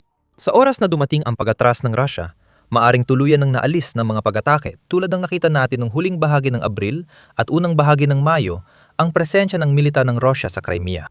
Hindi na ito tungkol sa opensibang pandupa. Maaring mabawi ng Ukraine ang Crimea habang umahatras ang Russia dahil sa mga pag-ataking malayuan nila. Hindi ibig sabihin na di kayang palayain ng Ukraine ang teritoryo nila gamit ang puwersa kung kailangan. Noong Marso 2026, napatunayan na yon ng higit pa sa sapat. Habang dagsa-dagsang namamatay mga tropa niya sa Ukraine, nasusunog ang mga terminal ng langis ng Russia at humihina o nawawala ang mga kaalyado niya sa mundo. Si Putin, kahit papaano, ay may Africa pa siyang makakapitan. Doon, may impluwensya pa rin ng Russia, may boses, may kapangyarihan. Ngunit unti-unti nang nawawala ang lahat. Matinding dagok ang tinamo ng Russia sa Africa. Ang makasaysayang kahihiyan sa Mali ay nagbabadya ng kapahamakan para kay Putin. Tinraidor ang leader ng Russia at mas malala pang epekto nito kay Putin kaysa sa inaakala. Umikot lahat sa Africa Corps ng Russia. Nabuo mula sa labi ng Wagner Mercenary Group na matagal nang ginagamit ng Russia para tulungang mapanatili ng gobyerno ng Mali ang kontrol nito sa mamamayan. Ang Africa Corp ang inaasahang tagapagtanggol at tagapagbantay ng gobyerno ng Mali, gayon din sa pagpapalaganap ng impluwensya ni Putin sa Africa. Ngunit noong ika-27 ng Abril, lahat ng iyon ay naglaho na parang usok. Sa Hilagang Kidal, dating kuta ng Africa Corps at mahalagang sentro sa Mali, sabayang atake ng mga rebelde ang nagdulot ng pagkakahiwalay, pagkubkob, at pagpapaalis sa puwersa ng Russia at Mali mula sa lungsod. Naganap ang pag-atake matapos ang sunod-sunod na opensiba ng pinagsamang rebelde laban sa mga puwersa ng Russia at gobyerno sa buong Mali. Ayon sa Africa Corps, halos 12,000 mandirigma ang kasali sa operasyon. Hindi pa opisyal na kumpirmado yon.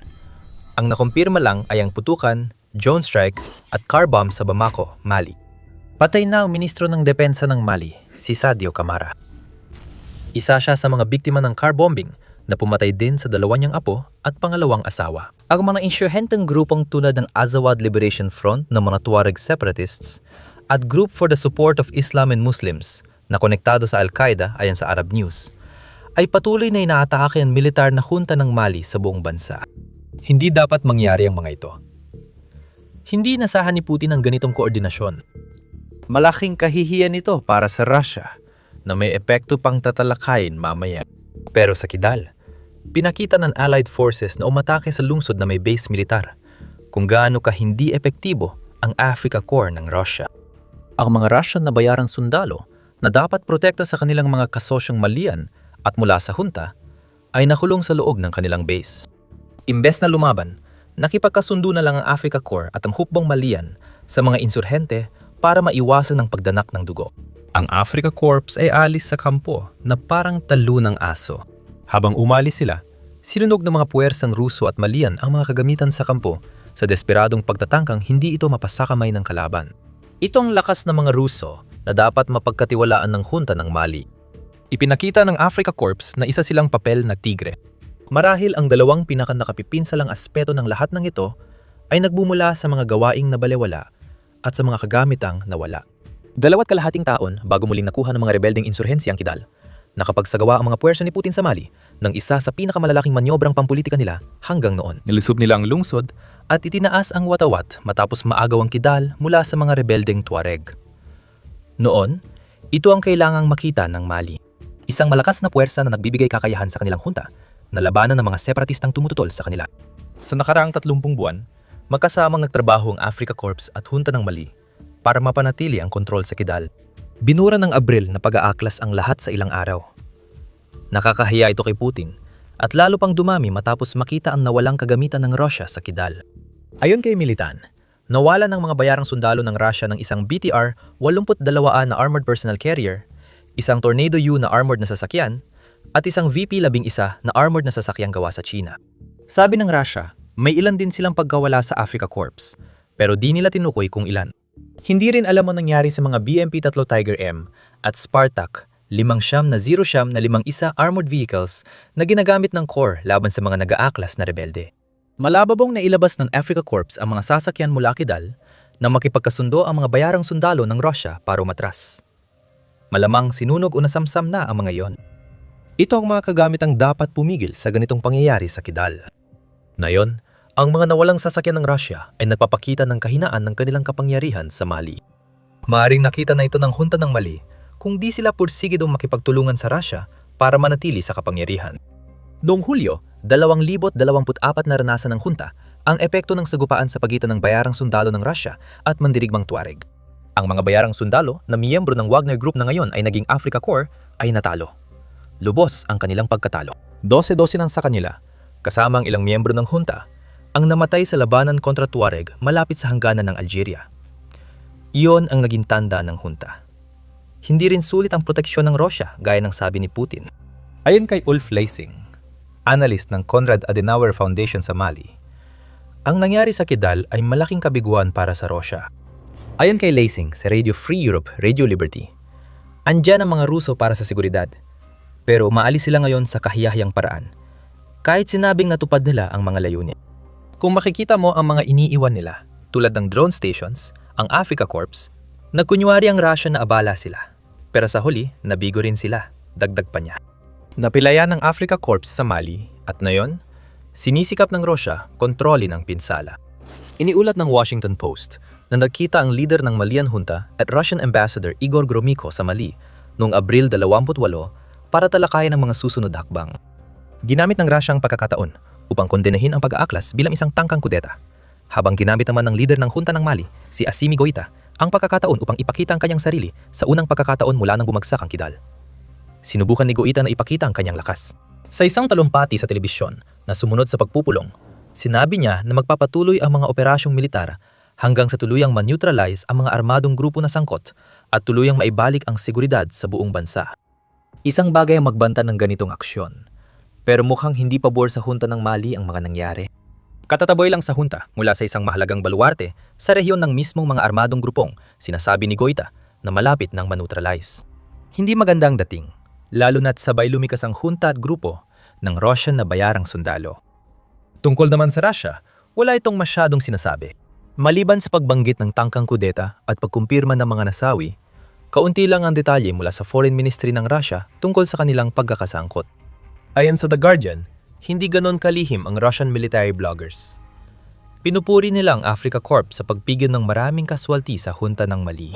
Mukhang damage control lang ito kaysa paglalarawan ng totoong nangyari sa 3 araw na labanan na nagpaalis sa Russia sa mahalagang lungsod ng Mali. Sa totoo lang, nakakahiya ang naranasan ng Russia sa buong Africa. Mas malalim pa ang kahihiyang ito. Ang akala'y simpleng insidente lang ng mga bayarang sundalo ng Russia na pinalis. Pero mas nakasama pala ito kay Putin kaysa sa gusto niyang ipakita. Malaki ang epekto nung nangyari at ipapaliwanag namin ito sa inyo. Pero bago natin gawin yan, ito ang dahilan kung bakit namin ginagawa ang The Military Show, para ipaliwanag kung paano talaga gumagalaw ang kapangyarihan. Kung bago ka lang sa channel, mag-subscribe ka para hindi mo mamiss ang mga susunod na mangyayari. Upang maintindihan kung bakit masama para kay Putin ang nangyari sa Mali, kailangang alamin ang ibig sabihin ng operasyon ng Africa Corps sa bansa para sa Russia. Ang Mali ay dapat sana'y maging balwarte at larangan ng pagsubok ng Russia sa Africa. Ang bansa mismo ay madalas na parang isang maliit na marka lang sa pandagdigang geopolitical radar. Minsan mo lang maririnig ang tungkol sa mga tangkang kudeta o pag-atake ng terorista. Pero malayo ang Mali sa pagiging makapangyarihang manlalaro sa pandaigdigang entablado.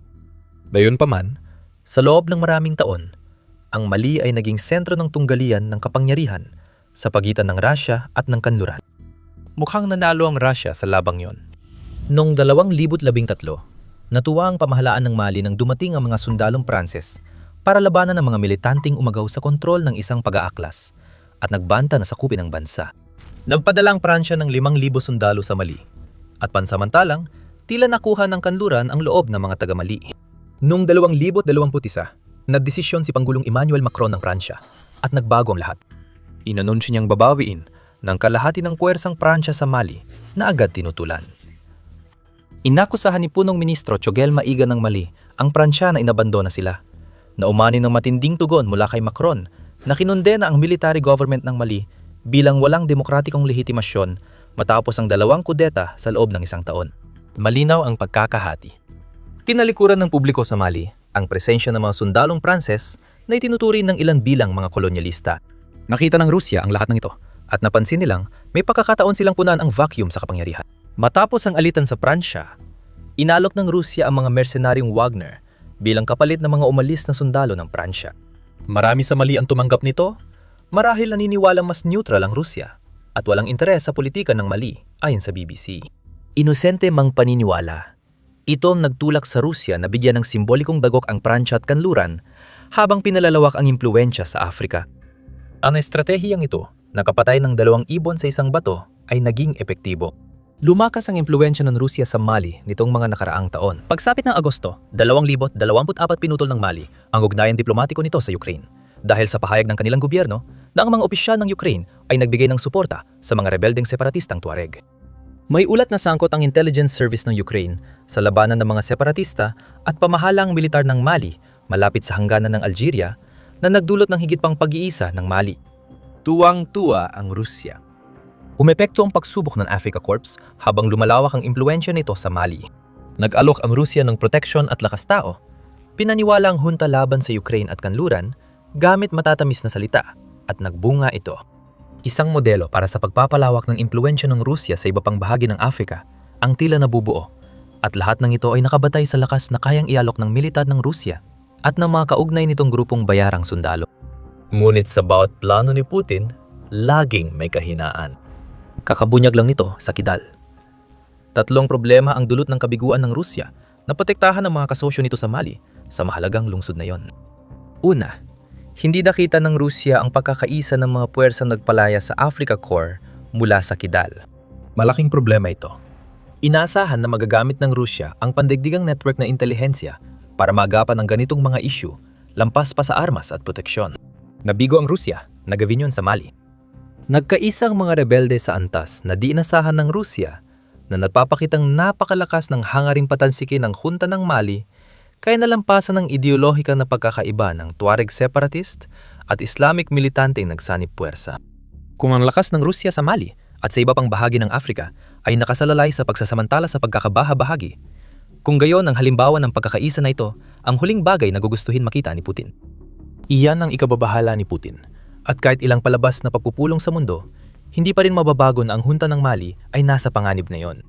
Ang grupong rebelde ay umaatake sa buong Mali, direkta gaya sa Kidal o sa pamamagitan ng mga pambobombang gamit ang kotse at iba pang aksyon sa kabisera. Maharing maganda ang kaguluhan para sa Rusya, pero kailangang mauwi ang kaguluhang yon sa kontrol. Kontrolado ng Rusya ang Mali sa pamamagitan ng hunta, pero nawawala na ito kay Putin at napupunta sa nagkakaisang puwersa. Maaring mapatalsik ng malaking opensiba ang hunta ng Mali na magbabalik kay Putin sa simula ng kanyang impluensya sa maliit na bansang Aprikano. Ngunit sa likod ng problemang ito ay may mas mabigat pang banta sa Rusya. Sinabi natin ng Mali ay pagsubok para sa Africa Corps. Layunin ng pagsubok na patunayan na kayang protektahan ng Rusya ang anumang bansang Aprikano na humihingi ng tulong. Iyan ang dahilan kaya pinalitan ng mga bayarang sundalo ang umaalis na puwersang Pranses sa Mali. Huwag ka mag-alala tungkol sa pakikipaglapit sa kanluran. Sagot ka ng Rusya. Sa unang bahagi ng 2025, tinupad ng Rusya ang pangakong yon sa pamamagitan ng 3 convoy papuntang Bamako na naghatid ng mga nakabaluting sasakyan, tangke at iba pang supply. Gayunpaman, ilusyon ng palitan ng lakas at hindi ang tunay na kapangyarihang militar na kailangan ng juntang namumuno sa Mali. Nabigo ang Africa Corps sa unang totoong pagsubok sa Kidal. Mahina ang pahayag ng Rusya sa pagprotekta sa mga mandirigma ng hunta. Nakita nating napaligiran ng Africa Corps at sumuko para makatakas sa sitwasyon. Isipin mo kung anong ibig sabihin nito para sa Rusya sa ibang bahagi ng Afrika. Kung ito ang puwersang panlaban na inaasahang magtatatag sa Rusya bilang pangunahing panlabas na puwersang pansiguridad sa kontinente ng Afrika, siguradong mapapansin ito ng ibang mga bansang nililigawan ng Rusya. Hindi lang kabiguan ng Rusya sa Mali ang makikita nila. Sa mga nakaraang taon, madalas mangako ang Rusya ng seguridad. Ngunit bigo silang protektahan ang kanilang kaalyado. Sa laban ng Armenia at Azerbaijan, hindi na ibigay ng Rusya ang ipinangakong seguridad. Sa Syria, ang pagbagsak ng Assad regime ay maaring iugnay sa kabiguan ng Rusya na patunayan ang sinasabing lakas nila. Ang kaso ni dating diktador ng Venezuela, Nicolas Maduro, ay patunay na kahit kaalyado ng Rusya ay bumagsak ng hindi tinulungan ni Putin. Sa Iran, na nagbibigay ng drone sa Rusya mula nang salakain ni Putin ang Ukraine, wala namang ginagawa ang Rusya kundi magreklamo tungkol sa Operation Epic Fuel. May mersenaryo at kagamitan ng Rusya sa Mali, pero nabigo pa rin silang labanan ang sabayang atake ng mga rebelde. Tagapagtanggol raw ang Rusya. Paano pa maniniwala ang mga bansa sa Afrika matapos ang mga nangyari nitong mga taon? Hindi natatangi ang Kidal. Bahagi ito ng pattern ng WAD na proteksyon. Napahiya ang Africa Corps sa maraming paraan. Bilang puwersang pansiguridad, nabigo itong pigilan ang pambobomba ng sasakyan na pumatay sa Ministro ng Depensa ng Mali. Sa Kidal, nabigo rin itong gumanap bilang isang puwersang panlaban na kayang itaboy ang anumang pag-atake ng mga rebelde na maaring nagkakaisa. Wala silang mga kagamitan na tulad ng dinadala ng Russia sa laban. Lalong lumala ito dahil lantad ang suporta ng Russia sa hunta ng Mali. Hayagan na itong ipinangako, kaya wala nang dahilan si Putin para magkunwaring di siya sangkot, na dati niyang ginagawa para balewalain ang mga kabiguan ng Russia. Hayagang nangyari ang insidente sa Mali, at ito ang nagdudulot ng ikatlong problema para sa Russia. Nanganganib na masira ang mga ambisyon ni Putin para sa Afrika. Ang pagtatayo ng mga alyansa gamit ang iyong lakas ay gumagana lamang kapag may lakas ka talagang maipapakita. Pinapapita ng pagkawala ng Kidal na kulang sa lakas at organisasyon ang Africa Corps kumpara sa Wagner Group. Ang Wagner, kahit papaano, ay nagkaroon ng ilang tagumpay sa Mali bago naghimagsik ang kanilang leader na si Yevgeny Prigozhin laban kay Putin at nauwi sa kanyang pagkamatay. Ang corps na nabuo mula sa grupong iyon ay hindi kasing galing magpalaganap ng impluensyang Ruso sa Afrika. Oportunismo ang dahilan ng mga ginagawa ni Putin sa Afrika. Kapag nakita ng Russia ang pagkakabahabahagi o kaguluhan, sinasamantala nila ito. Ganyan bumubuo ng impluensya si Putin. Ayon sa Carnegie Endowment for International Peace, hirap ang Russia na hikayatin ng ilang matatag na estado sa Afrika na sumama sa kanila. Marami sa mga estadong yun ang may makasaysayang ugmayan sa Russia na pinananatili nila. Ngunit hindi nila tinanggap ang mga bayarang sundalo ng Russia sa kanilang teritoryo. At tiyak na hindi rin nila pinuputol ang ugnayan sa iba pang mga kaalyado sa kanluran o China para tanggapin ang tulong ni Putin. Ginagamit ni Putin ang Mali bilang bahagi ng isang pangmatagalang plano upang gawing pangunahing puwersang panlabas ang Russia sa Afrika. At lahat ng iyon ay biglang nabigo. Hindi nagmadali ang pinakamakapangyarihang bansa na mahiwalay sa kanluran dahil sa Russia. Ngayon, napatunay ang tama ang kanilang desisyon. May madilim ding bahagi ang pagsisikap ni Putin, palawakin ang impluwensya ng Russia sa Afrika. Sa katapusan ng Pebrero, sinabi ng intelihensya ng Ukraine na nagtayo ang Russia ng mapanlinlang na plano para akitin ang mga tao sa Afrika na sumali sa digmaan sa Ukraine. Sa panahon ng ulat, mayroong 1,700 at 80 mamamayan mula sa kontinente ng Afrika na lumalaban sa Ukraine na nagmula sa 36 na bansa sa buong kontinente. Nang hako ang Russia ng trabaho at visa sa mga inosenteng mandirigma, pero ipinadala lang sila sa unahan ng labanan. Nagagawa ng Russia ang panlilinlang dahil kaya nitong makialam sa mga bansang tulad ng Mali. Pagsama ng lantad na panlilinlang at pagbagsak ng Russia bilang tagapagtanggol ng malilit na bansa, nagiging mapanganib itong recipe ng pagkawala ng impluwensya. Ang Mali ay inaasahang maging simbolo ng tagumpay ng Russia laban sa kanluran sa malayong teritoryo. Matapos ang Kidal, maaari itong maging sanhi ng ganap na pagbaliktad ng kapalaran ng Russia sa Afrika. Ang tanging posibleng paraan para mapigilan ni Putin ang patuloy na pagdurugo ng Russia ay ang pagtulong sa hunta ng Mali na mapagtagumpayan ng banta ng mga rebelde na kinakaharap nito ngayon. Paano magagawa ng Russia yon? Isa sa dahilan ng kahinaan nito sa Mali ay hindi nito kaya magbigay ng tamang tulong militar sa hunta. Abala si Putin sa digmaan sa Ukraine at kailangan niya ang lahat ng sundalo at kagamitan para ipagpatuloy ang pananakop. Mahigit 1.3 milyong tao ang nawala sa Russia at 10,000 kagamitang militar sa Ukraine. Anumang pubersa na ipadala nila sa ibang bansa, kahit na ito ay isang pubersa ng mga bayarang sundalo, ay maapektuhan ng epekto ng ilang taong digmaan na labis na nagpahina mismo sa Russia. Mukhang ang Africa Corps Mali lang ang makukuha ng hunta. At kung tuloy ang tagumpay ng mga rebelde, maaring maulit ang nangyari sa Syria. Nagsisimula sa malaking dagok, tapos bumabagsak ang rehimen. Sa huli, nawawala na naman ng isa pang kaalyado at saklaw ng impluwensya ang Rusya, na lalo pang nagpapahina sa mga pagtatangka ni Putin na ipakita ang sarili bilang isa sa mga pangunahing figura sa geopolitika ng mundo. At habang pinapanood ni Putin na bumabagsak ang kanyang impluwensya, lalo pang dinagdagan ng Ukraine ang kanyang sakit sa pamamagitan ng paglalagay ng asin sa kanyang sugat. Lalong lumalakas ang pinakamalaking kaaway ng Rusya sa impluwensya, pinapatunayang mas nanaig ang pagkakaisa kaysa pagsasamantala sa pagkakawatak-watak. Halimbawa nito ang umuusbong na pakikipagtulungan ng Ukraine sa Japan. Sa harap ng State Duma ng Russia, nagbigay ng di pangkaraniwang babala ang lider ng Partido Komunista ng Rusya. Darating na ang revolusyon. Parang bumabalik ang 1,000, 917 sa Rusya ngayon, habang may malaking nangyayari sa bansa. Ito ang pinakakinatatakutan ni Putin. Tinututulan na siya ng mga tao. Binabagabag siya ng mga dating Tsar, at ang magagawa na lang ni Putin ay subukang lumangoy laban sa agos na maaring tangayin siya. Paparating na ang revolusyon. Babala ito ni Gennady Zyuganov, veteranong leader ng Partido Komunista ng Rusya, sa sesyong plenaryo ng State Duma, mababang kapulungan ng parlamento ng Rusya. Bagong Setyembre eleksyon, matindi ang batikos niya. Kahit maingat nilalampasan ni Zyuganov ang mga panganib ng politika sa Rusya. Sinabi ni Zyuganov na ginagawa nilang lahat para suportahan si Putin at ang kanyang estratehiya at mga pulisya. Ngunit hindi raw nakikinig ang gobyerno. Mga salitang mukhang mas sumusuporta kay Putin kaysa sa totoo. Si Putin ang gobyerno, pero mga kasamahan niya ang pumapalya. Sa tusong paraan, inilalagay ni Zyuganov ang sisi kay Putin habang kunyari nagpapanggap na parang wala siyang kasalanan dito.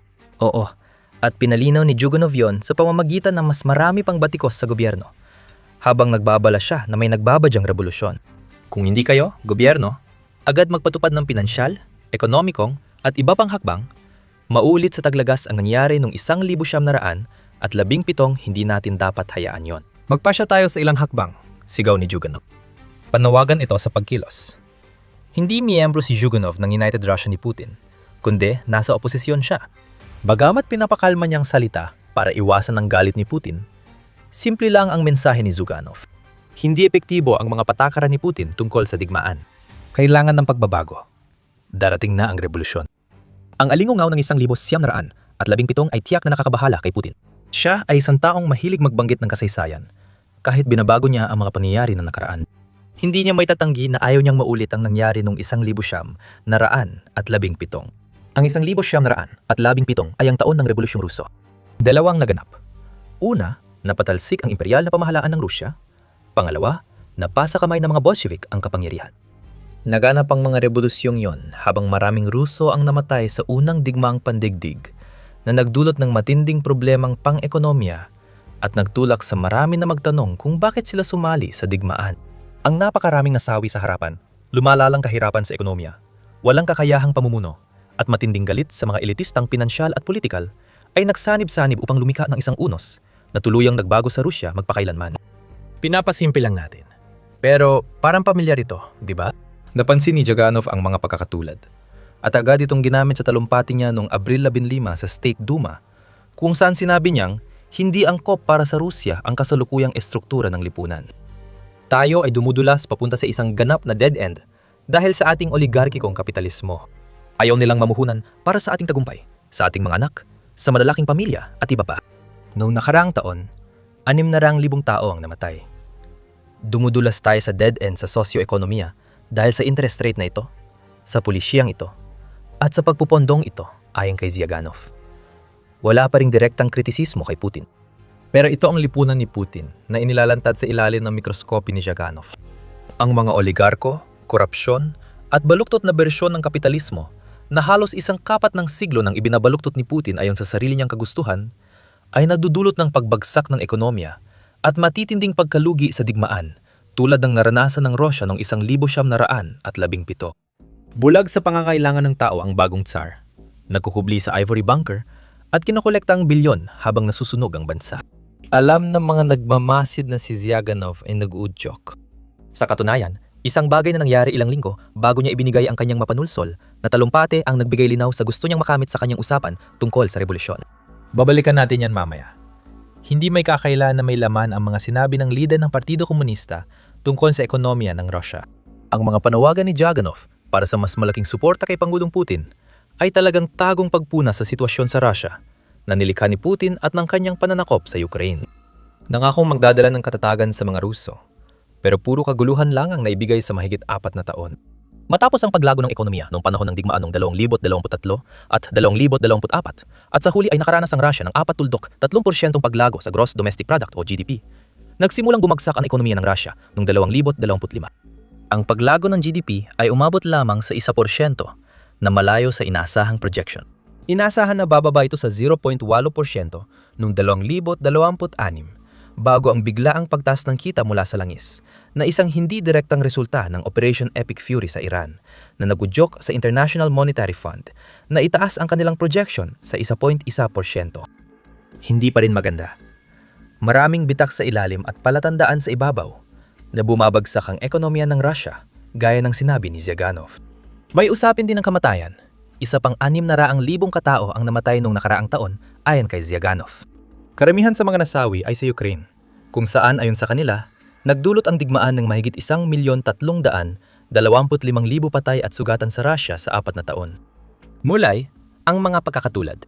Matinding problemang pang-ekonomiya at napakalaking bilang ng nasawi at sugatan dahil sa digmaang higit sa anumang inasahan ng sinuman sa loob ng Russia. Parang 1,700 at 17 na naman ito at mukhang wala na magagawa si Putin para ayusin ito. Ito ang dead end na pinili ni Putin para sa Russia. Naniniwala si Zyuganov na alam niya kung ano ang paparating. At kailangan lang nating tingnan ang isang talumpate na ibinigay niya ilang araw bago ang kanyang matinding pahayag sa State Duma ng Russia para makita yon. Noong Abril, sampag gumawa si Zyuganov ng mas direktang panawagan sa mga botante ng Russia na kailangang magsilbing lakas para sa rebolusyong pinaniniwalaan niyang paparating. Sa pagkakataong ito, nagulat ang lahat sa kanyang mga komento tungkol sa lipo ng Ruso ni Putin. Kung hindi bibigyan ng mga autoridad ang mga botante ng pagkakataon na itama ang sitwasyon gamit ang kanilang balota sa Setyembre, itutulak nilang bansa sa pagkatalo, sabi ni Zyuganov habang kinakausap niya ang mga mamamayan ng Russia at ang mga autoridad ng bansa. Ayon sa kanya, na yan may dalawang pagpipilian ng Russia. Kapitalismo na may digmaan o sosyalismo na may katarungan. Bukod sa politikal na aspeto, malinaw na sinasabi ni Zyuganov sa mga Ruso na hindi gumagana ang Russia sa pamumuno ni Putin. Maaring hindi pagbabalik sa komunismo ang sagot. Gusto yon ni Zyuganov dahil malinaw ang dahilan. Pero kung walang pagbabago, siguradong matatalo ang Russia sa Ukraine at babagsak sa sarili nitong bayan. Dagdag pa sa mga babala ni Zyuganov, sinabi ng lider komunista na nilalagay ng Russia ang sarili sa posisyong maging susunod na target ng US. Noong Marso, binanggit ni Zyuganov ang pagpapatalsik ng Amerika kay Nicolas Maduro sa Venezuela at mga kilos nito sa Iran bilang babala sa Russia. Tayo na ang kasunod. Tingnan ang estratehiya ni Trump. Ang China ang una, tayong pangalawa. Iran ang pangatlo, ayon kay Zyuganov sa sesyon ng State Duma. Dagdag niya, mas malala tayong watak-watakin kaysa sa Yugoslavia, Iraq at Libya ng pinagsama-sama. Ang Rusya, ang pangunahing taguan ng yaman ng mundo, at iyan mismo ang dahilan kung bakit ito ang pangunahing target. Ang taguang iyon ay napahina na. Si Putin ang dahilan kung bakit. Na yon ay kasing ganda ng kahit anong panahon, parang US ay kumilos, at kung mangyayari yon, huli na ang revolusyon.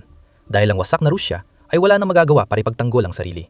dahil ang ekonomiya nito ay sira-sira at ang mga tao nito ay namamatay sa napakaraming bilang. Alin man ang mangyari, hindi maisip ang magiging resulta. Ang pagbagsak ni Putin at lahat ng kanyang itinayo. Pero hindi lang mga babala mula sa lider ng isang oposisyong partido ang nagpapakita ng mga senyales ng revolusyon na maaaring mangyari. Si Putin mismo ang napapakita ng kahinaan, galit at sinisisi sa iba ang ekonomikong kapahamakan na siya rin ang may gawa. Pero bago tayo lumalim dyan, isang mabilis na paalala na pinapanood mo ang The Military Show.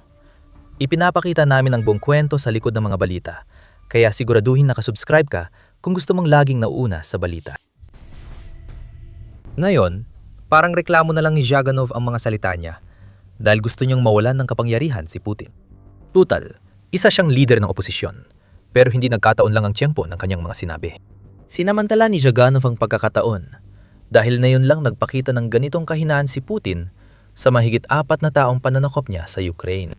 Noong Abril, 15 habang sinabihan ni Zhaganov ang mga autoridad ng Russia na lumaban ng patas, abala naman si Putin sa pagsesermon sa mga pangunahing opisyal ng ekonomiya ng Russia. Ayon kay Putin, hindi katanggap-tanggap ang pag-urong ng ekonomiya ng bansa at dapat itong aksyonan. Walang sinuman sa silid ang makakaroon ng lakas ng loob na sabihin kay Putin na wala talagang magagawa. Ang mga dahilan ng revolusyon ay resulta ng pagpapasimuno niya sa digmaan ni Putin. Kasalanan ni Putin na nilamon ng digmaan ng Russia na ayon sa European Union, external action ay nagkakahalaga ng 250 bilyong euro o humigit kumulang 273 bilyong dolyar bawat taon. Mahigit $1 trilyong nang nasayang sa laban na hindi pa rin napapanalunan ng Russia. Walang ganong ibig sabihin ang paninita ni Putin sa kanyang mga opisyal. Ibinaba ng Sentral na Bangko ng Russia ang interest rate sa 14.5% para pasiglayan ang paglago sa pamamagitan ng pangungutang. Mataas pa rin ang 14.5% at ang tuloy-tuloy na pagbaba ng base interest rate ng Russia na umabot sa 21% noong Mayo 2025 ay nagdudulot ng pangamba na baka muling sumirit ang inflation. Lumabas din noong Disyembre 2025 ang delusyon ni Putin, sinasadya man o hindi, tungkol sa papel niya sa pagbagsak ng ekonomiya ng Russia. Tinawag ni Putin na ang pagbaga ng ekonomiya ng Russia ay presyong binayaran para mapanatili ang kalidad ng ekonomiya at macroeconomic indicator. Ano ibig sabihin nun? Anong kalidad ng ekonomiya? Ito ay bansang may hiring freeze, malaking panlabas na utang, kulang sa reserbang pera, at landas ng pagbangon na kumitid ng husto at halos wala na. At ang reaksyon ni Putin ay pagalitan ng mga opisyal na hindi masabi sa leader ng Russia na kaya sila nasa ganyang posisyon ay dahil inilagay sila doon ni Putin. May nagbabaon ng ulo sa buhangin. Kung tama si Zhaganov, puputulin ang nakaambang revolusyon ng ulong iyon. Ito ang tunay na problema ni Putin.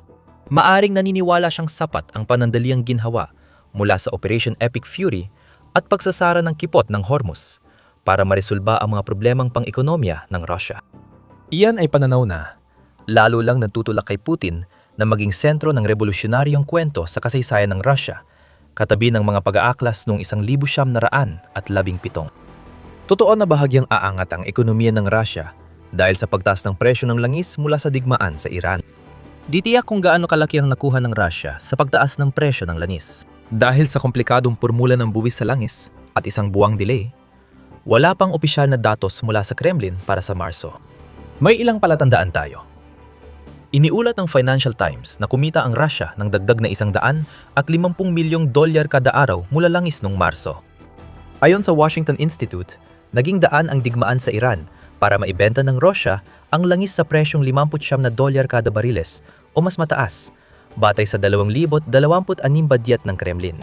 Dati, $40 lang kada bariles ang benta ng langis ng Russia dahil sa parusa ng kanyuran. Maaring makita ni Putin ang lahat ng ito bilang isang lifeline na nagbibigay sa kanya ng mas maraming oras para magmadaling humanap ng solusyon sa ekonomiya na ayon kay Zhaganov ay nasa sentro ng nalalapit na revolusyon. Sa totoo, tinatago lang ng kita sa langis ang mga problema.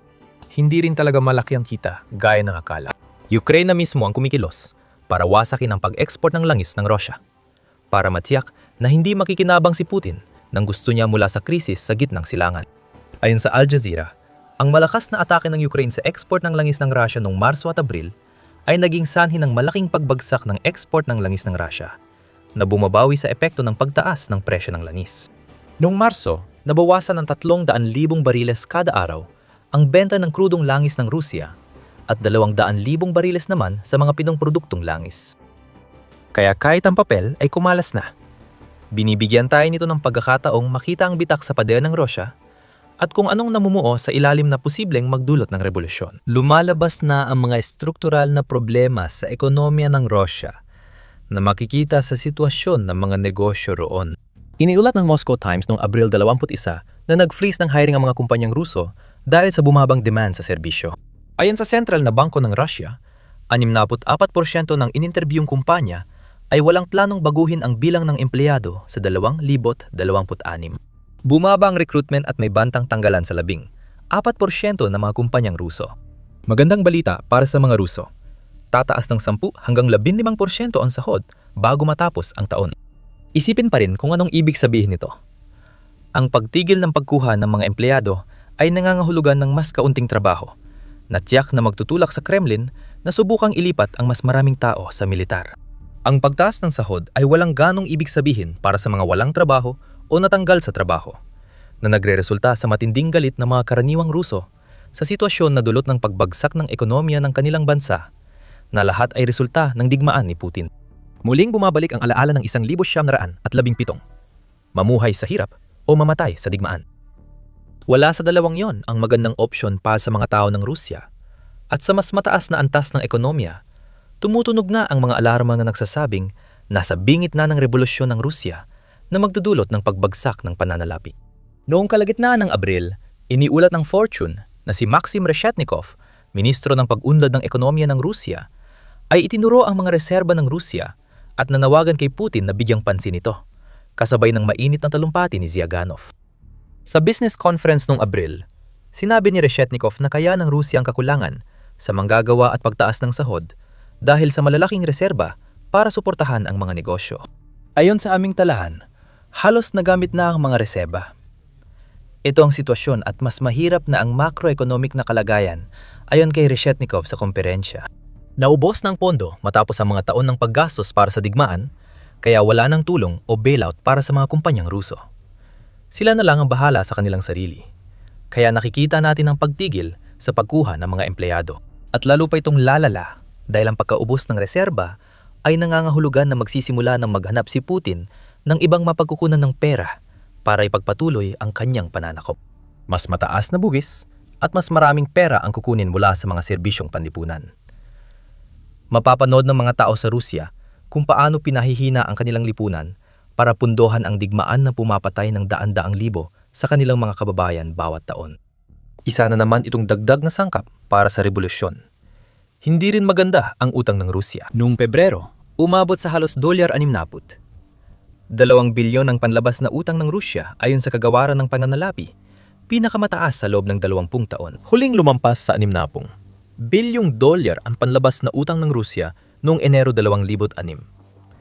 Pinagsama pa ang utang ng Estado at pribadong sektor, lalong lumadala ang sitwasyon. Ayon sa Sentral na Bangko ng Rusya, may 10.4% na pagtaas sa 2025 na nagresulta sa kabuuang $300 at $11.8 bilyong na utang. Nagkukunyari si Putin na parang ayos lang ito. Sabi niya, ang utang na pamahalaan ng Rusya na 7.7% ng GDP ay isa sa pinakamababa sa mundo. Pero may mga problema pa rin. Tumataas ang utang, nauubos ang reserba, at ayaw ng mga negosyong Ruso magbigay ng bagong trabaho. Dahil dito, binanggit ni Zyuganov ang 1,700 at 17 bilang pagtukoy sa lumalaking kawalang kasiyahan. Tungkol naman kay Putin, hindi na niya kayang itago pa ng matagal ang hindi pakakasya ng mga tao. Bumabagsak na ang kanyang approval rating. Iniulat ng Sky News noong Abril 24 na bumaba ang approval rating ni Putin sa ikapitong sunod na linggo ayon sa survey ng Russian Public Opinion Research Center. Nasa 70, 3% ang ratings nung simula ng Marso. Ngayon, mabilis itong bumabagsak. 65 tuldok, 6% ang pinakahuling rating at malamang ay lalo pa itong bababa. Mas ikinababahala ni Putin dahil ito ng pinakamababang approval rating niya mula simula ng pagsalakay sa Ukraine. At may isa pang bagay tungkol sa mga numerong ito. Gaano nga ba katapat ang isang karaniwang Russian sa pagsagot tungkol sa kanilang authoritarian na leader na kilala sa pagsupil sa sinumang bumabatikos sa kanya? Ang pagbaba ng rating sa 65, tuldok 6% ay palatandaan na mas maraming tao ang naglalakas loob magsabi kay Putin ng saloobin matapos ang 4 na taon ng digmaan. Ilan kaya ang nagsasabing aprobado nila siya kahit hindi totoo? Masama na ang pinakamababang puntos sa loob ng 4 na taon. Ipinapakita nitong nawala na ang makabayang damdaming pinukaw ni Putin sa simula ng kanyang pananakop. Gayunpaman, ang totoong kwento sa likod ng mga numerong ito ay malamang na mas mababa pa talaga ang pag-aproba. Maraming raso ang takot, ipahayag ang nararamdaman nila. Kaya kung titingnan ang mga komento ni Jaganov, makikita na unti-unting nabubuo ang mga sangkap ng revolusyon, gaya ng noong 1917. Isang tila, walang katapusang digmaan na nagdudulot ng napakaraming pagkamatay. Lalong lumalala ang suliraning pang-ekonomiya at walang senyales ng pagbangon. Bumaba ang approval ratings kahit sinusupil ni Putin ang bawat pinagmumula ng pagtutol. May nagaganap na pagbabago sa Rusya. Alam ito ni Zyuganov at ng maraming mamamayang Ruso. Kahit anong pagtatago niya, alam pa rin ito ni Putin. Hanggang kailan makakaiwas si Putin sa sisi bago bumalik sa kanya ang kanyang mga ginawa? Hanggang kailan pa si Putin? Kung mismo mga kilalang politiko ay nagsasabing bigo ang lipunang ginawa niya. Ang pansamantalang lunas na hatid ng langis na tumutulong kay Putin na ipagpaliban ng hindi maiwasan ay hindi na rin siya maililigtas ng matagal. Nagsisimula ng lumipad ang mga interceptor drone ng Ukraine sa mga bansa sa Gulpo. Ngayon, gumagawa ang Ukraine ng napakalaking hakbang para buksan ang kipot ng Hormuz at pababain ang presyo ng langis. Panurin ang aming video para malaman ito. Kung nagustuhan mo, mag-subscribe sa Military Show para updated ka sa aming pagsusuri sa bumabagsak na kapangyarihan ni Putin. Salamat sa panunood.